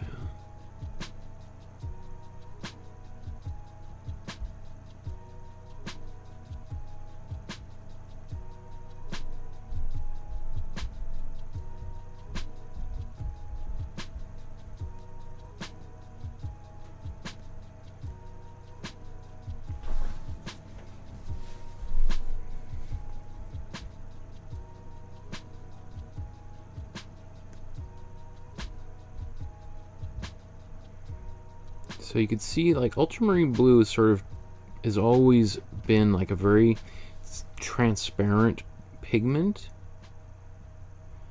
So even though I can still see some of that blue coming through, it's much better than if it was the yellow coming through. That's why I put some of that white in there earlier, because otherwise this would have been, I would see the yellow coming through and it would look like a really dark, like it would kind of go a bit brownish as opposed to blue. So obviously I wanted this blue to be a little bit more like this, so that's why I chose it.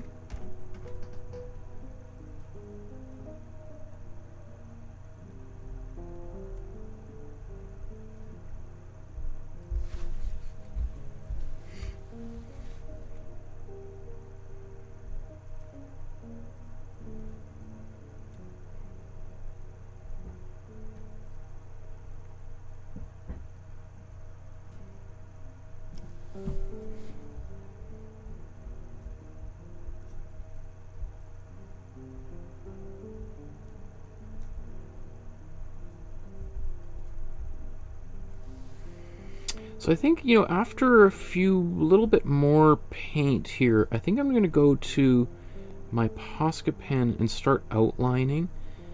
And that's going to also transform the painting. I don't know how many colors I'll use. I might just stick to black. Just really mostly for the sake of efficiency and time.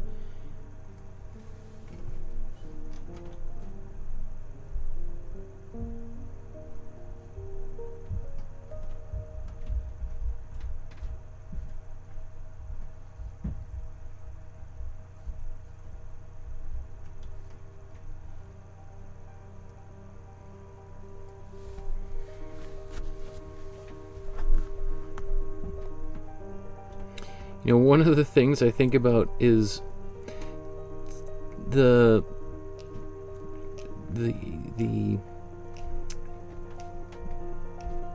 paint, you know, being zoomed in like this on a painting is usually much closer than anyone will ever look at any of my paintings. And it's not always the most flattering sort of view. So, and also the light is coming in from above and the sides, and is quite intense. So any deficiencies in my paintings are very obvious, very noticeable, and maybe a lot more than what people might expect at home. But that doesn't bother me. If anything, that should give some people some comfort. You know, if they don't know that, then they might think like, oh, well, look, his isn't all that great either, so I guess it's okay if mine's not perfect.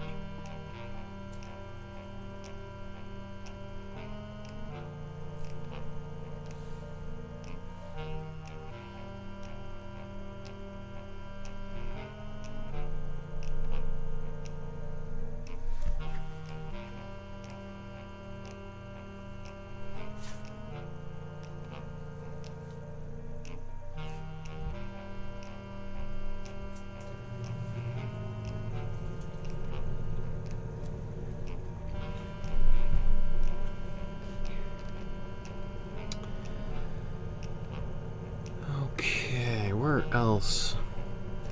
I guess all of this, does that need to be a darker blue?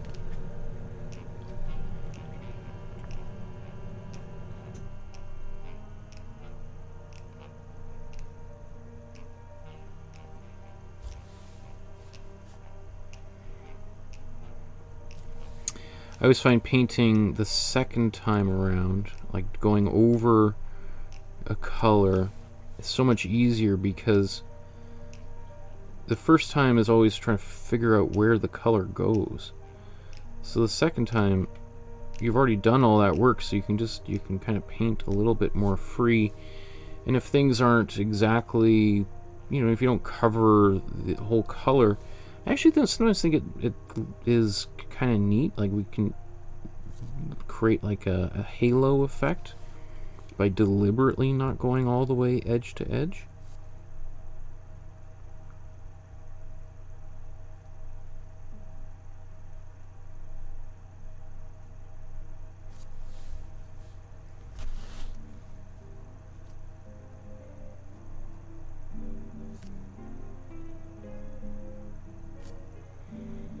So it's possible there might be a few places that I'll come back and add more warm blue after all this dries.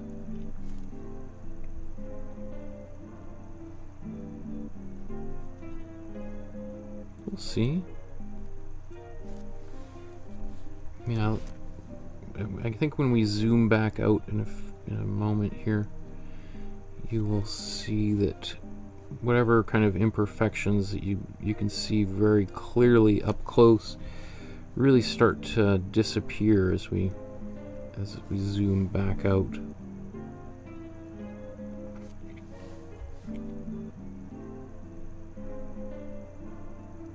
You see this?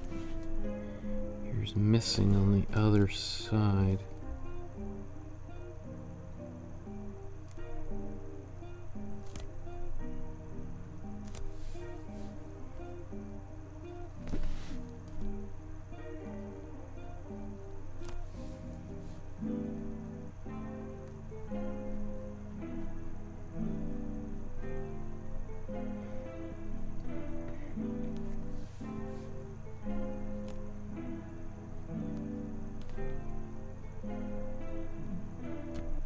So should I paint this or let's get rid of it.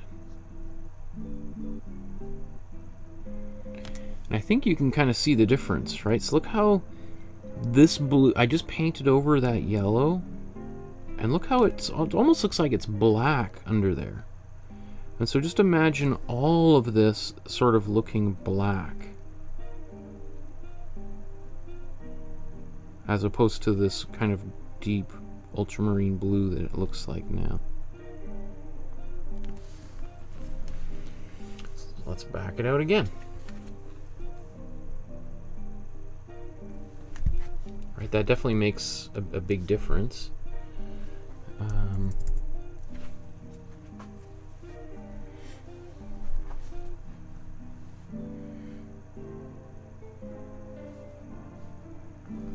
Before I start going across there, that could be dangerous. So let's just think anything else. Oh, down here.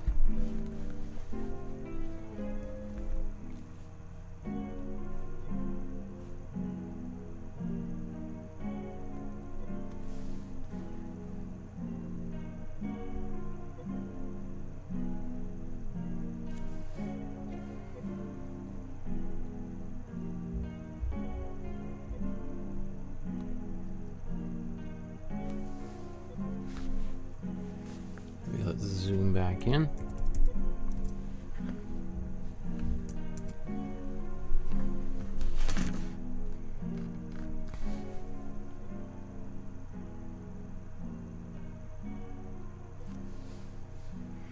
Right, so I'm sort of painting, even though this is I'm painting a little bit differently over top of that.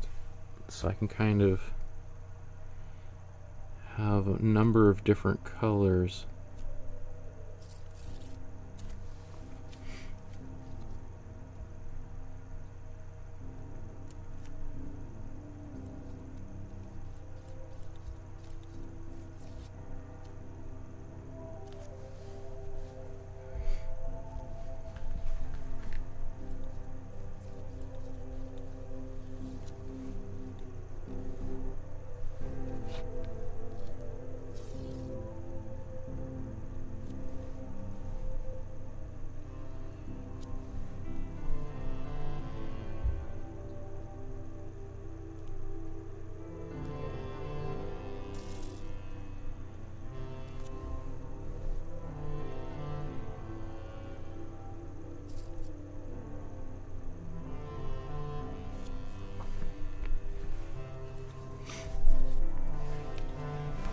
I'm just going to keep on going with this particular angle.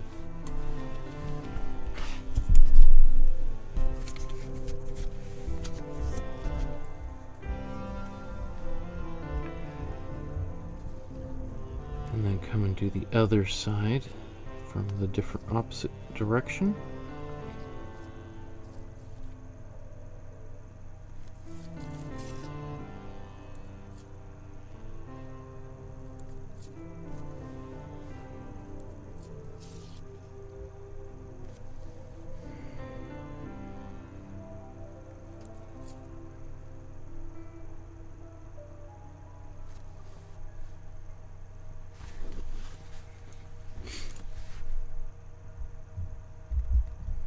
So it's taken a while, but I think I figured out like a strategy that works. You know, kind of doing this little dot, and then a little dot, and then kind of this shape here.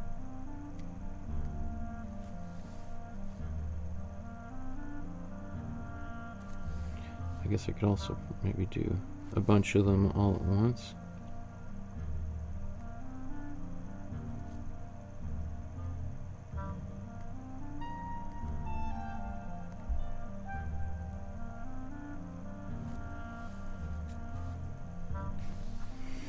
Whether these have anything to do with the original,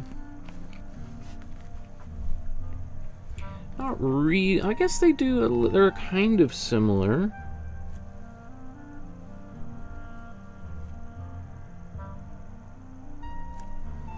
But as I always say, like, don't feel open about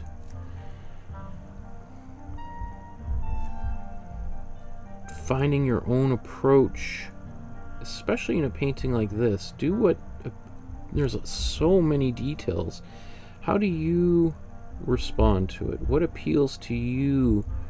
If you're going to do the painting, there's probably an aspect of it that you like a lot.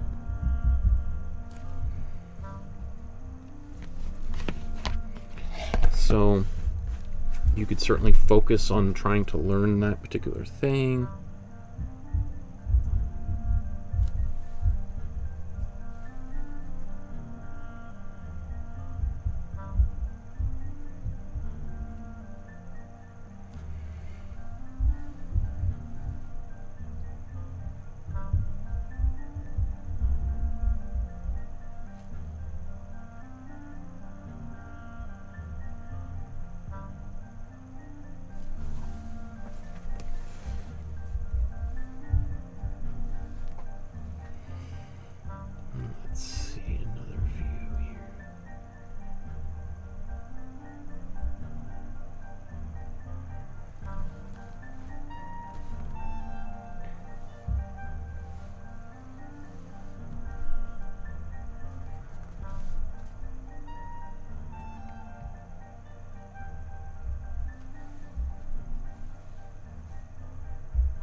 Wow.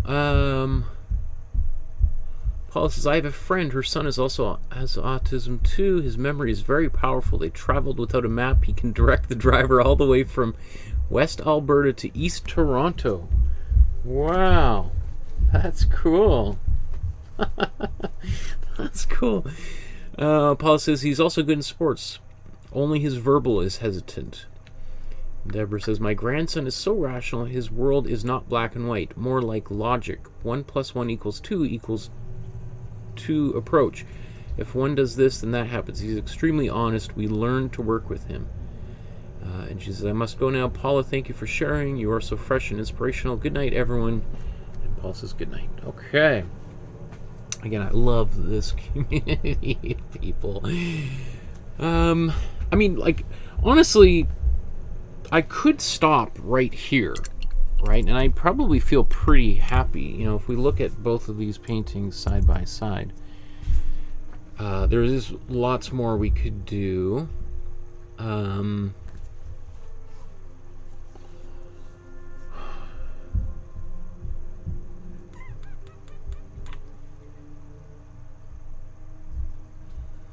I do think a little bit of outlining would be kind of nice, and I could go pretty overboard with the outlining. So I think there's just a few areas maybe where I want to come back in prior to outlining and just shore things up a little bit.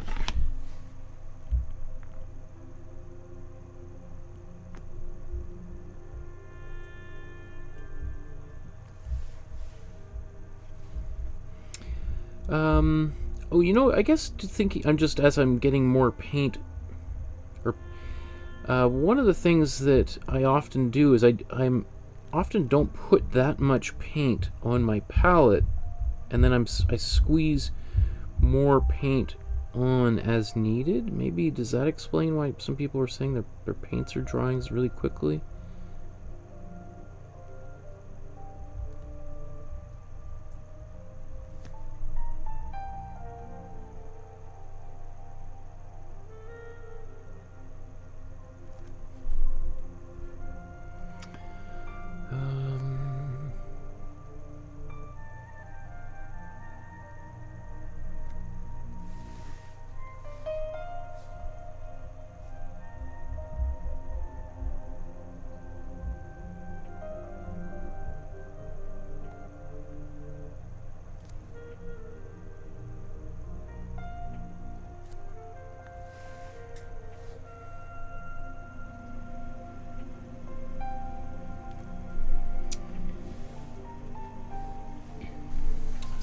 Man, there's so much detail. So what do we focus on here?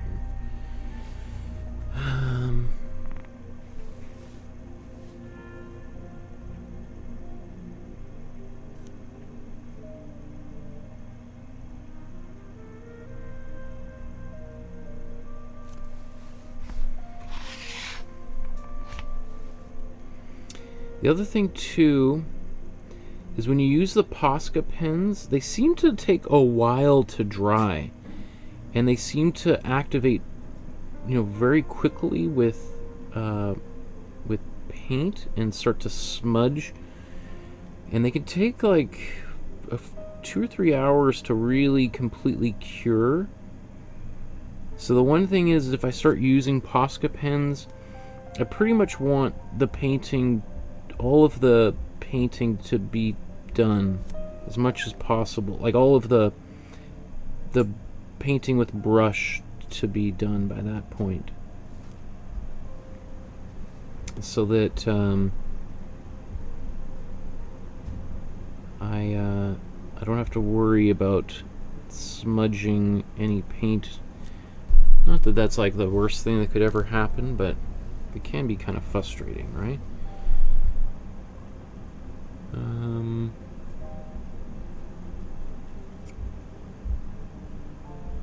Man, look at all of these details in all of these areas. It's wild. I am considering painting some of this yellow back, mixing some white and yellow, and then painting into some of these places again.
Let's think about...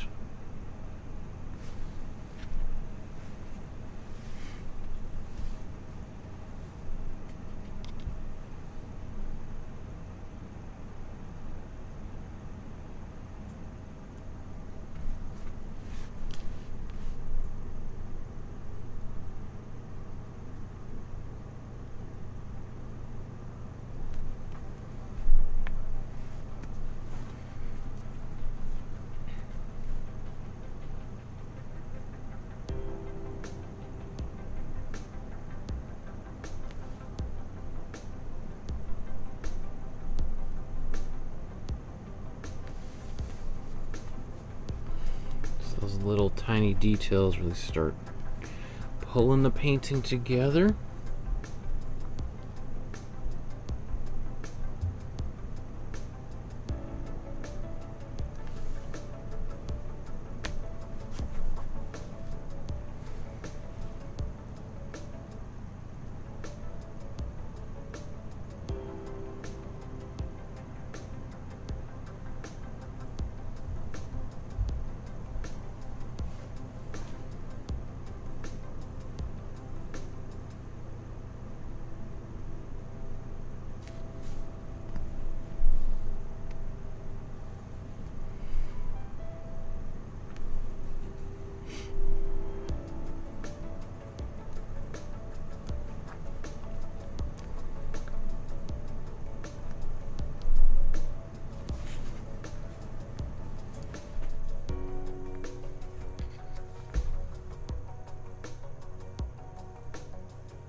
And again, I could be doing this with a Posca pen, and that would probably, which I have, I'm looking right at it, but I also enjoy doing this kind of stuff. It's not always about just trying to get it done as quickly as humanly possible, right?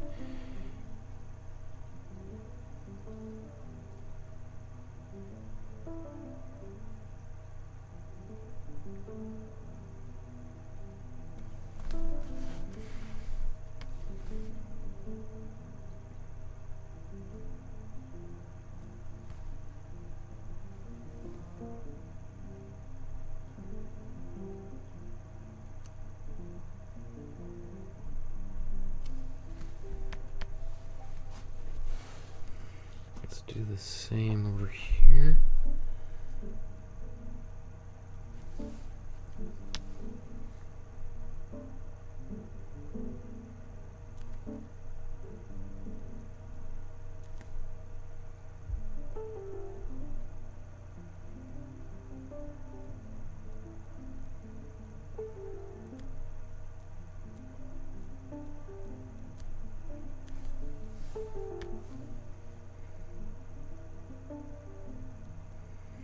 So I think for a painting like this, it's these kind of details that are going to put it over the top.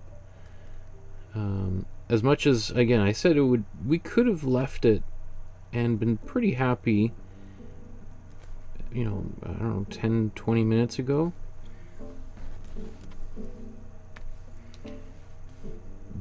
But I think adding some of these details are what's going to elevate it into, and also just get it closer to Louis Wain's original, right?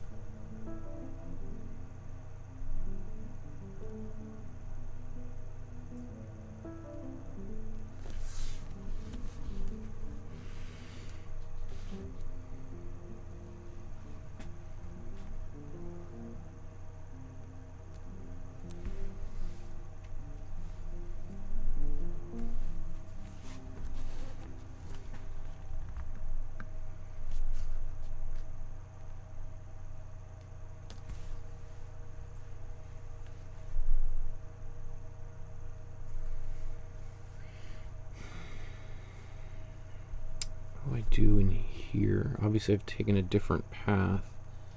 I think I want to go and add some white and yellow into that space. So let's clean these brushes.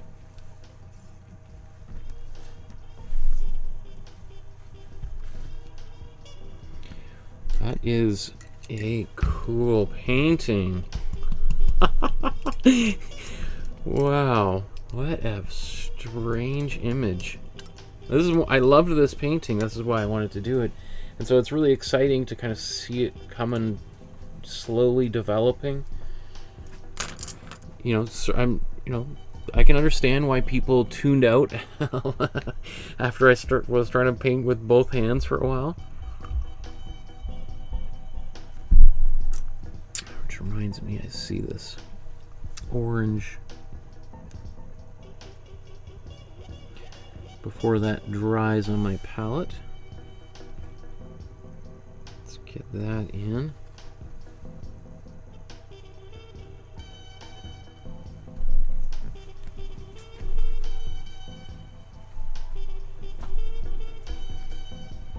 Okay.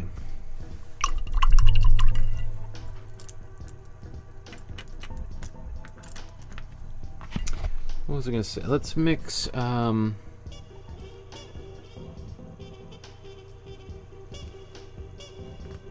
some of this with some white.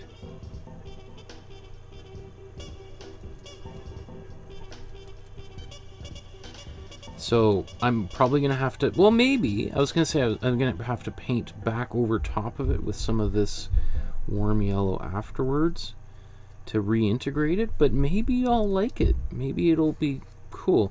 The reason I'm adding so much white in there is it's gonna help cover up whatever else was underneath.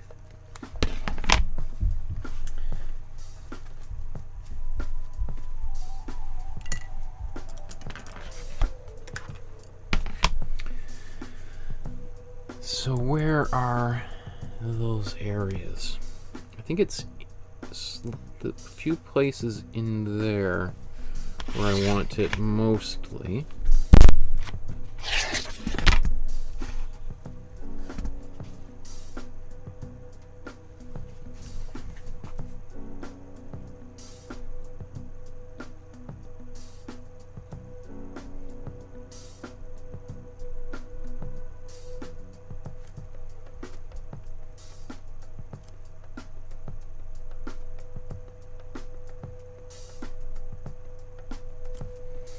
I'm surprised at actually how well integrated it just looks to the other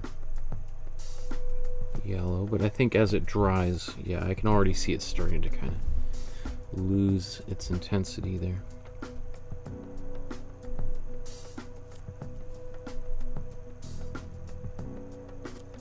So might have to do this a few times.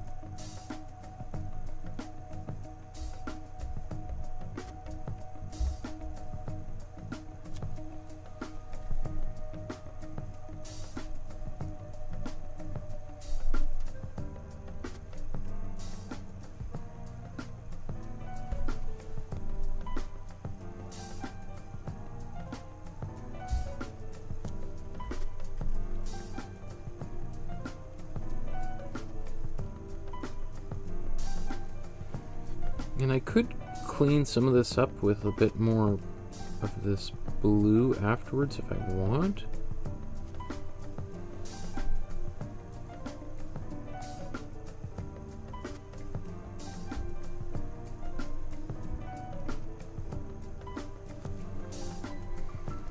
Let's see. Let's just go to the other side here.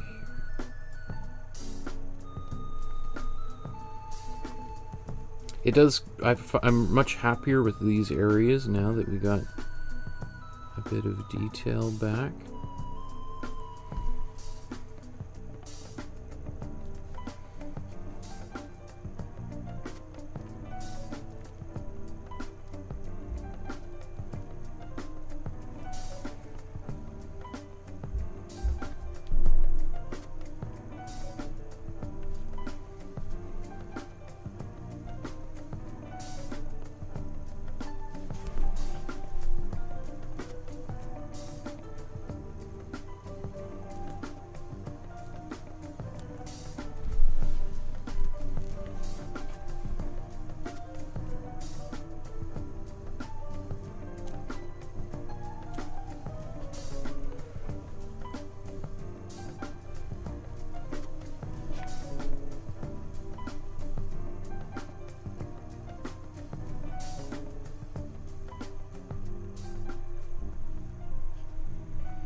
Okay.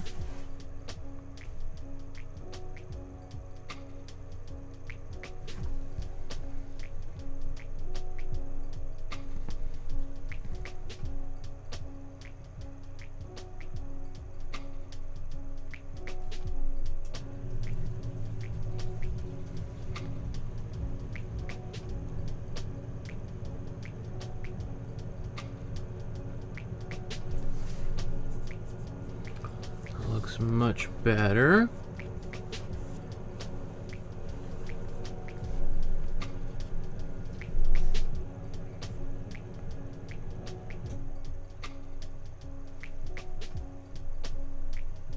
So I'll wait for this to dry. I'll probably have to do a little bit of touch-ups here and there. Let's think about other areas where this might be helpful.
Okay, now something in here. What can we do?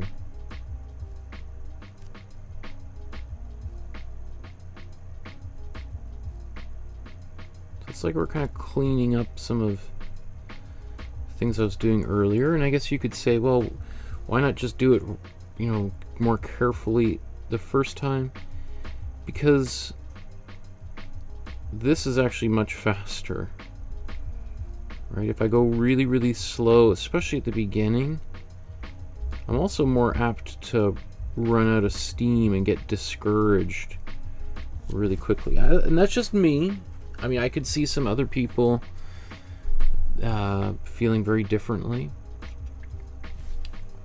I kind of like the way, maybe the way that I've done these kind of spokes is a little bit different. It's obviously very different than the way he did it. But I'm going to keep it. Just a stylistic thing, I suppose, but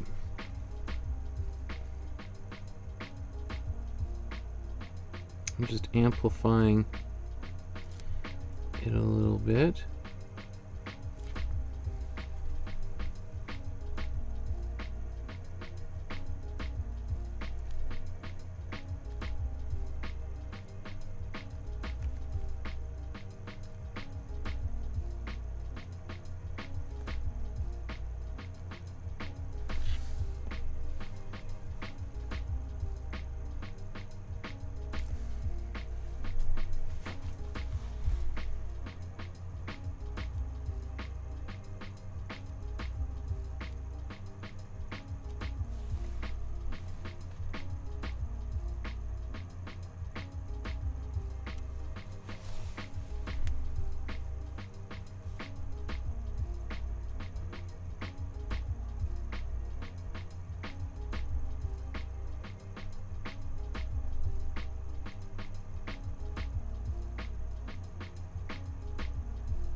is some of the stuff I was doing with my left hand over here, so just a little touch up here and there.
All this is definitely taking me some time to do.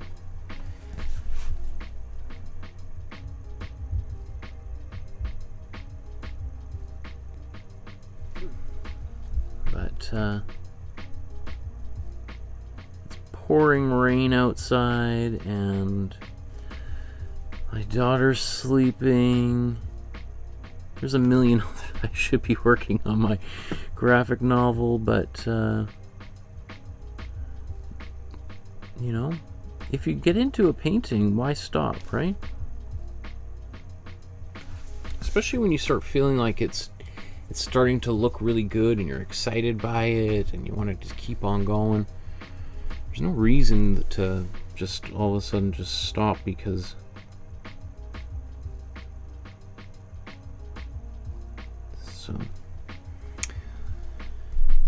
the question is now in this area. Let's see.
I'm super curious to know if anyone is going to tackle this painting. I would be surprised. Maybe Paula is doing it, but I could also see... it wouldn't surprise me if no one else is doing this one.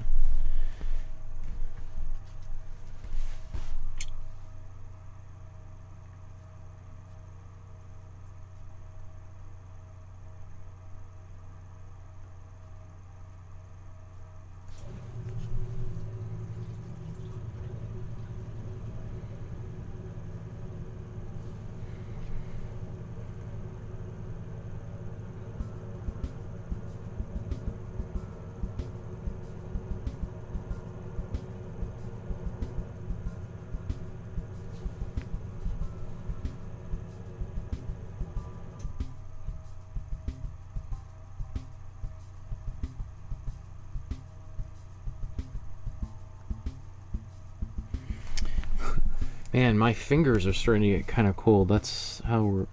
You know, it's getting closer to winter here in Canada when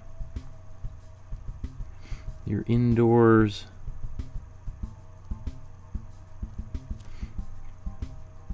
And it's getting cold.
Paula says, put a heater. I do have a heater, Paula.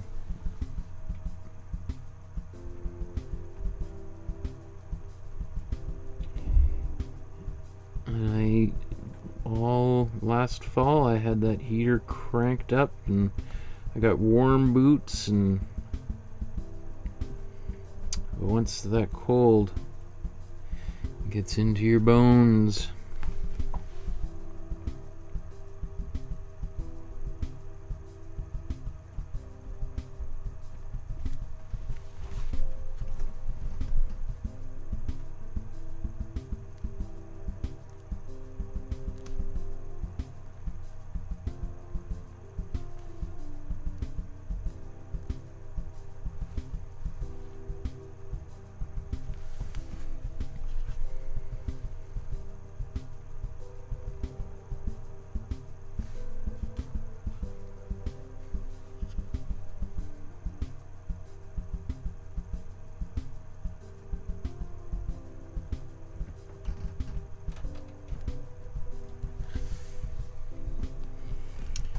Wow.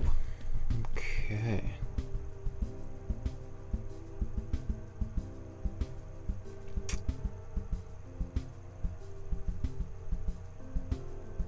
What's next? Down here. Maybe I'm just gonna put some spots.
Okay, I think I'm almost done with this white outlining.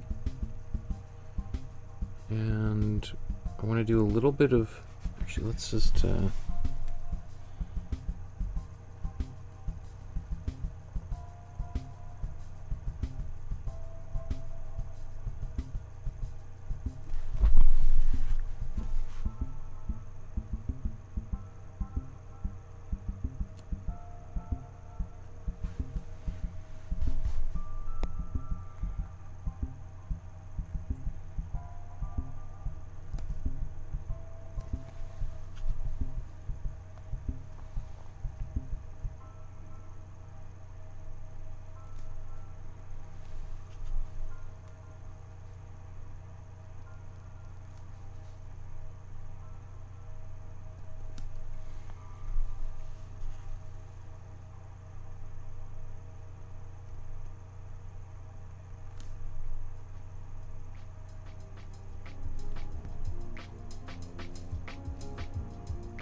wow, what a weird painting. Okay.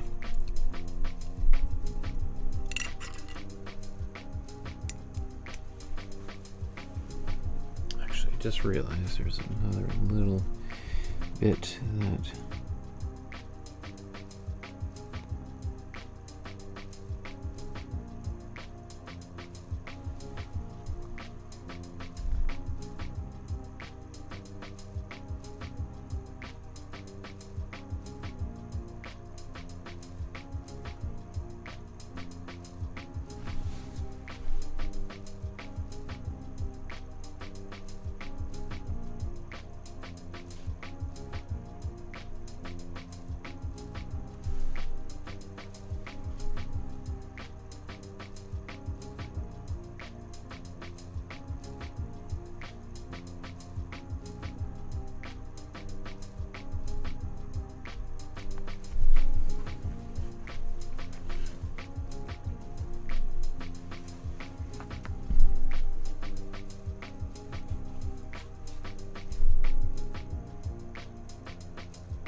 Where was I going to put this? Oh yeah, I was going to just...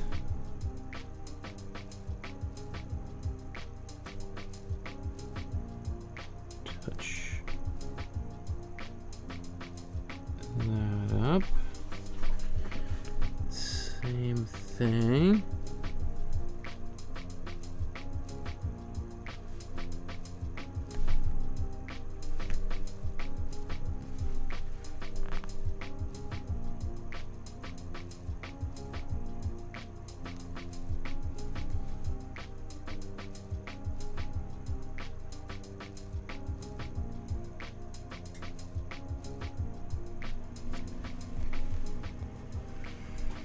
What else needs a bit more red love?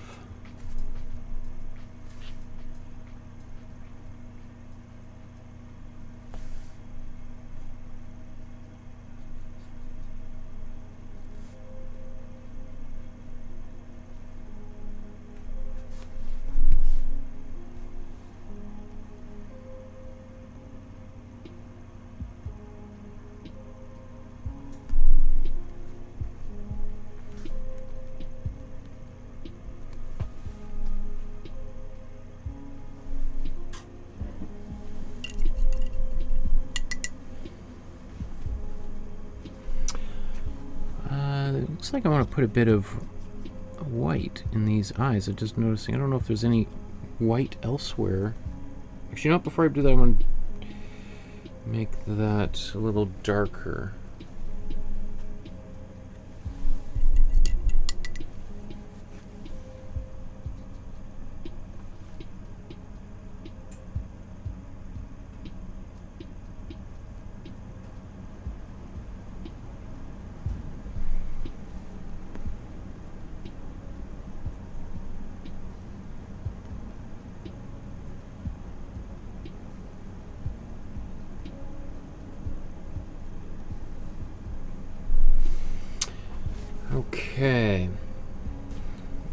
just dive right in here.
So I think I'll come back with some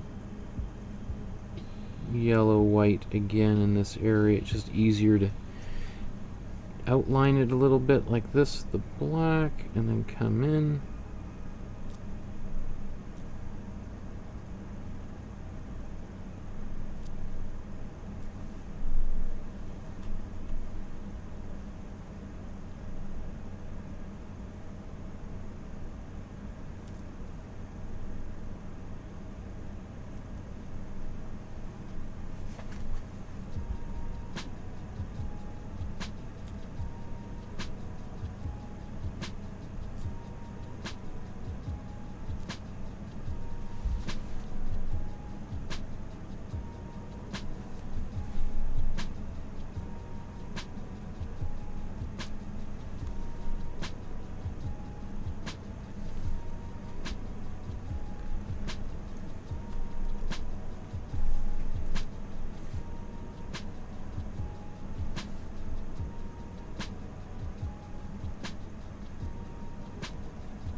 goodness.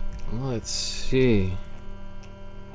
Eyes are starting to get a bit crossed working on this one.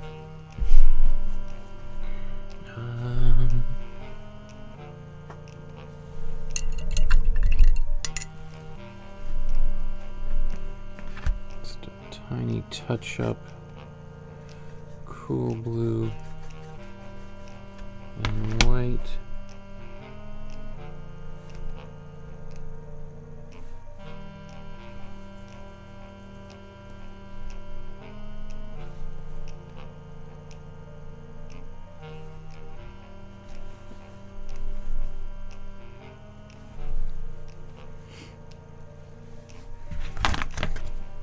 Okay, I'm gonna come back in with my cool blue.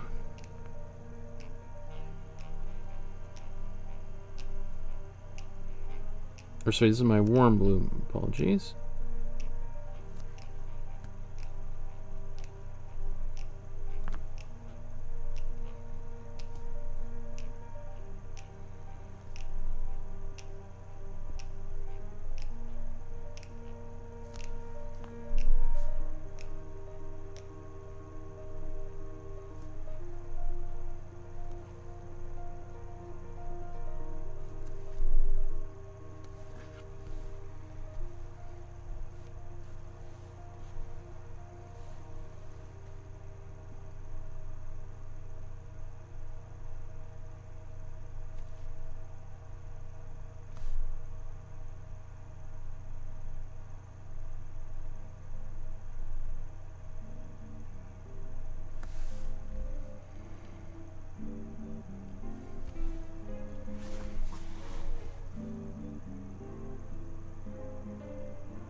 You know, I don't know. Do I want to do any outlining with black really at this point? I mean, I guess I could, but I'm starting to feel more and more... I was planning on doing a lot of it. And as the painting progresses, I'm starting to feel more and more happy with it as it is.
There is a ton of like detail and line work down here that I am tempted to do.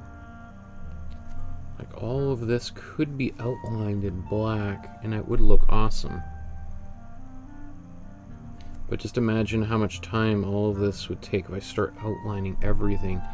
And then you start kind of getting into the trap of outlining and outlining and outlining. Whereas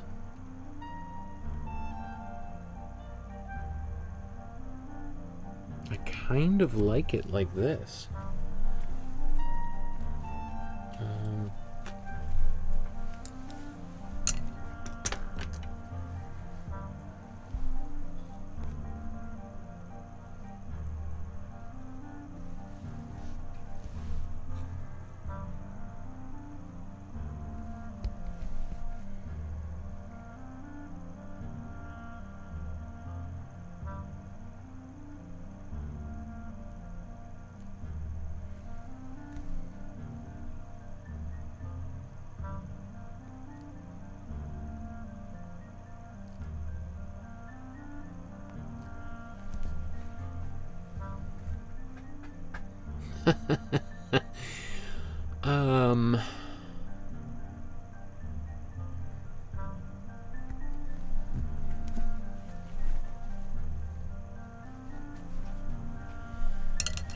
What do you think? 3 hours worth of painting? Is that enough to...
See, my fear is if I start aligning this, which I feel like would look nice, then I'll feel really compelled to do more and more and more. And before I know it, I'll be here for another hour or more. Whereas I could be more than convinced that I'm done right now.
So I'm just cleaning these little areas up because there's pencil lines underneath here which are a little distracting for me.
I don't know how it comes across on camera, but some of, you know, the yellow, which has got white in it that I'm painting with, like just right now, I'm actually surprised at how, not only does it not seem to be a problem,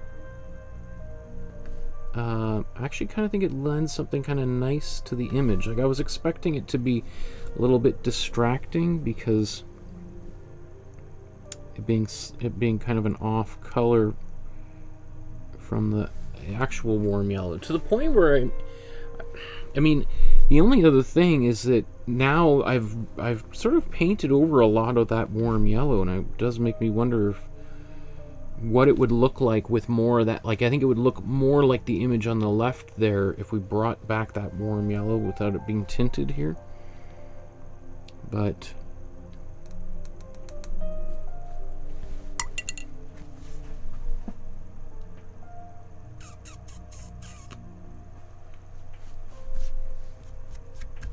okay, I think I'm gonna wrap up. I'm just gonna get a brush. There's just little tiny bits in the background where I've got some paint stamped from my hand, so I'm just gonna use my dark color one last time just to clean all that up.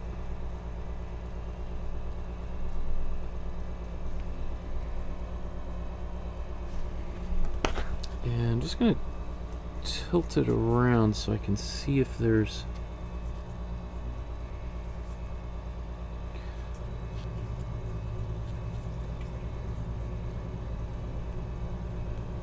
sometimes, like, afterwards when I'm looking at these, like, there's big patches that I don't see just because of the glare of the lights, etc.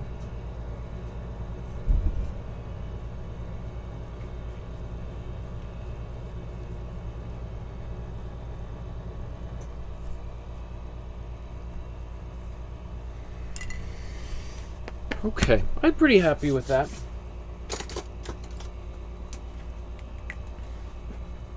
It's weird and wild enough to make me happy. So this is my name, Michael Markowsky.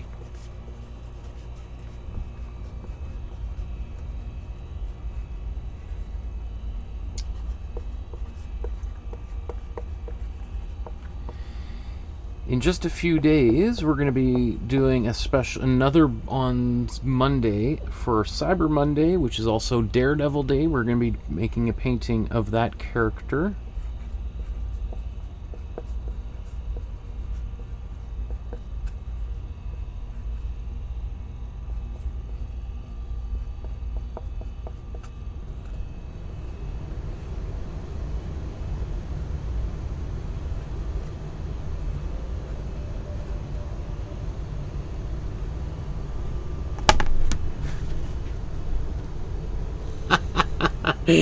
Wild.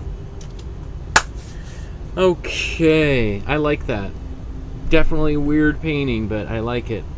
Okay, so thank you everyone for joining me today and for painting along. If you liked what you saw, consider liking, subscribing to the channel. If you want to leave a donation to support the channel so that I can continue doing this, please consider leaving a donation. There's a PayPal link in the description below. You can send a check or e-transfer or an elephant if you want. Just contact me in advance so I can build an elephant paddock in the backyard. Otherwise, we'll see you guys on Monday evening, and then on Tuesday we're painting Basquiat, and so on and so forth. We're going to continue all the way. And then in January, we're restarting the Intro to Painting class. So if you have some friends that are thinking about getting into painting, I'll be doing those classes on Tuesdays, and you can paint along with them, right? So thanks, everyone. Once again, enjoy the rest of your evening, and we will see you again tomorrow, or on Monday, whenever it is. Good night, everybody.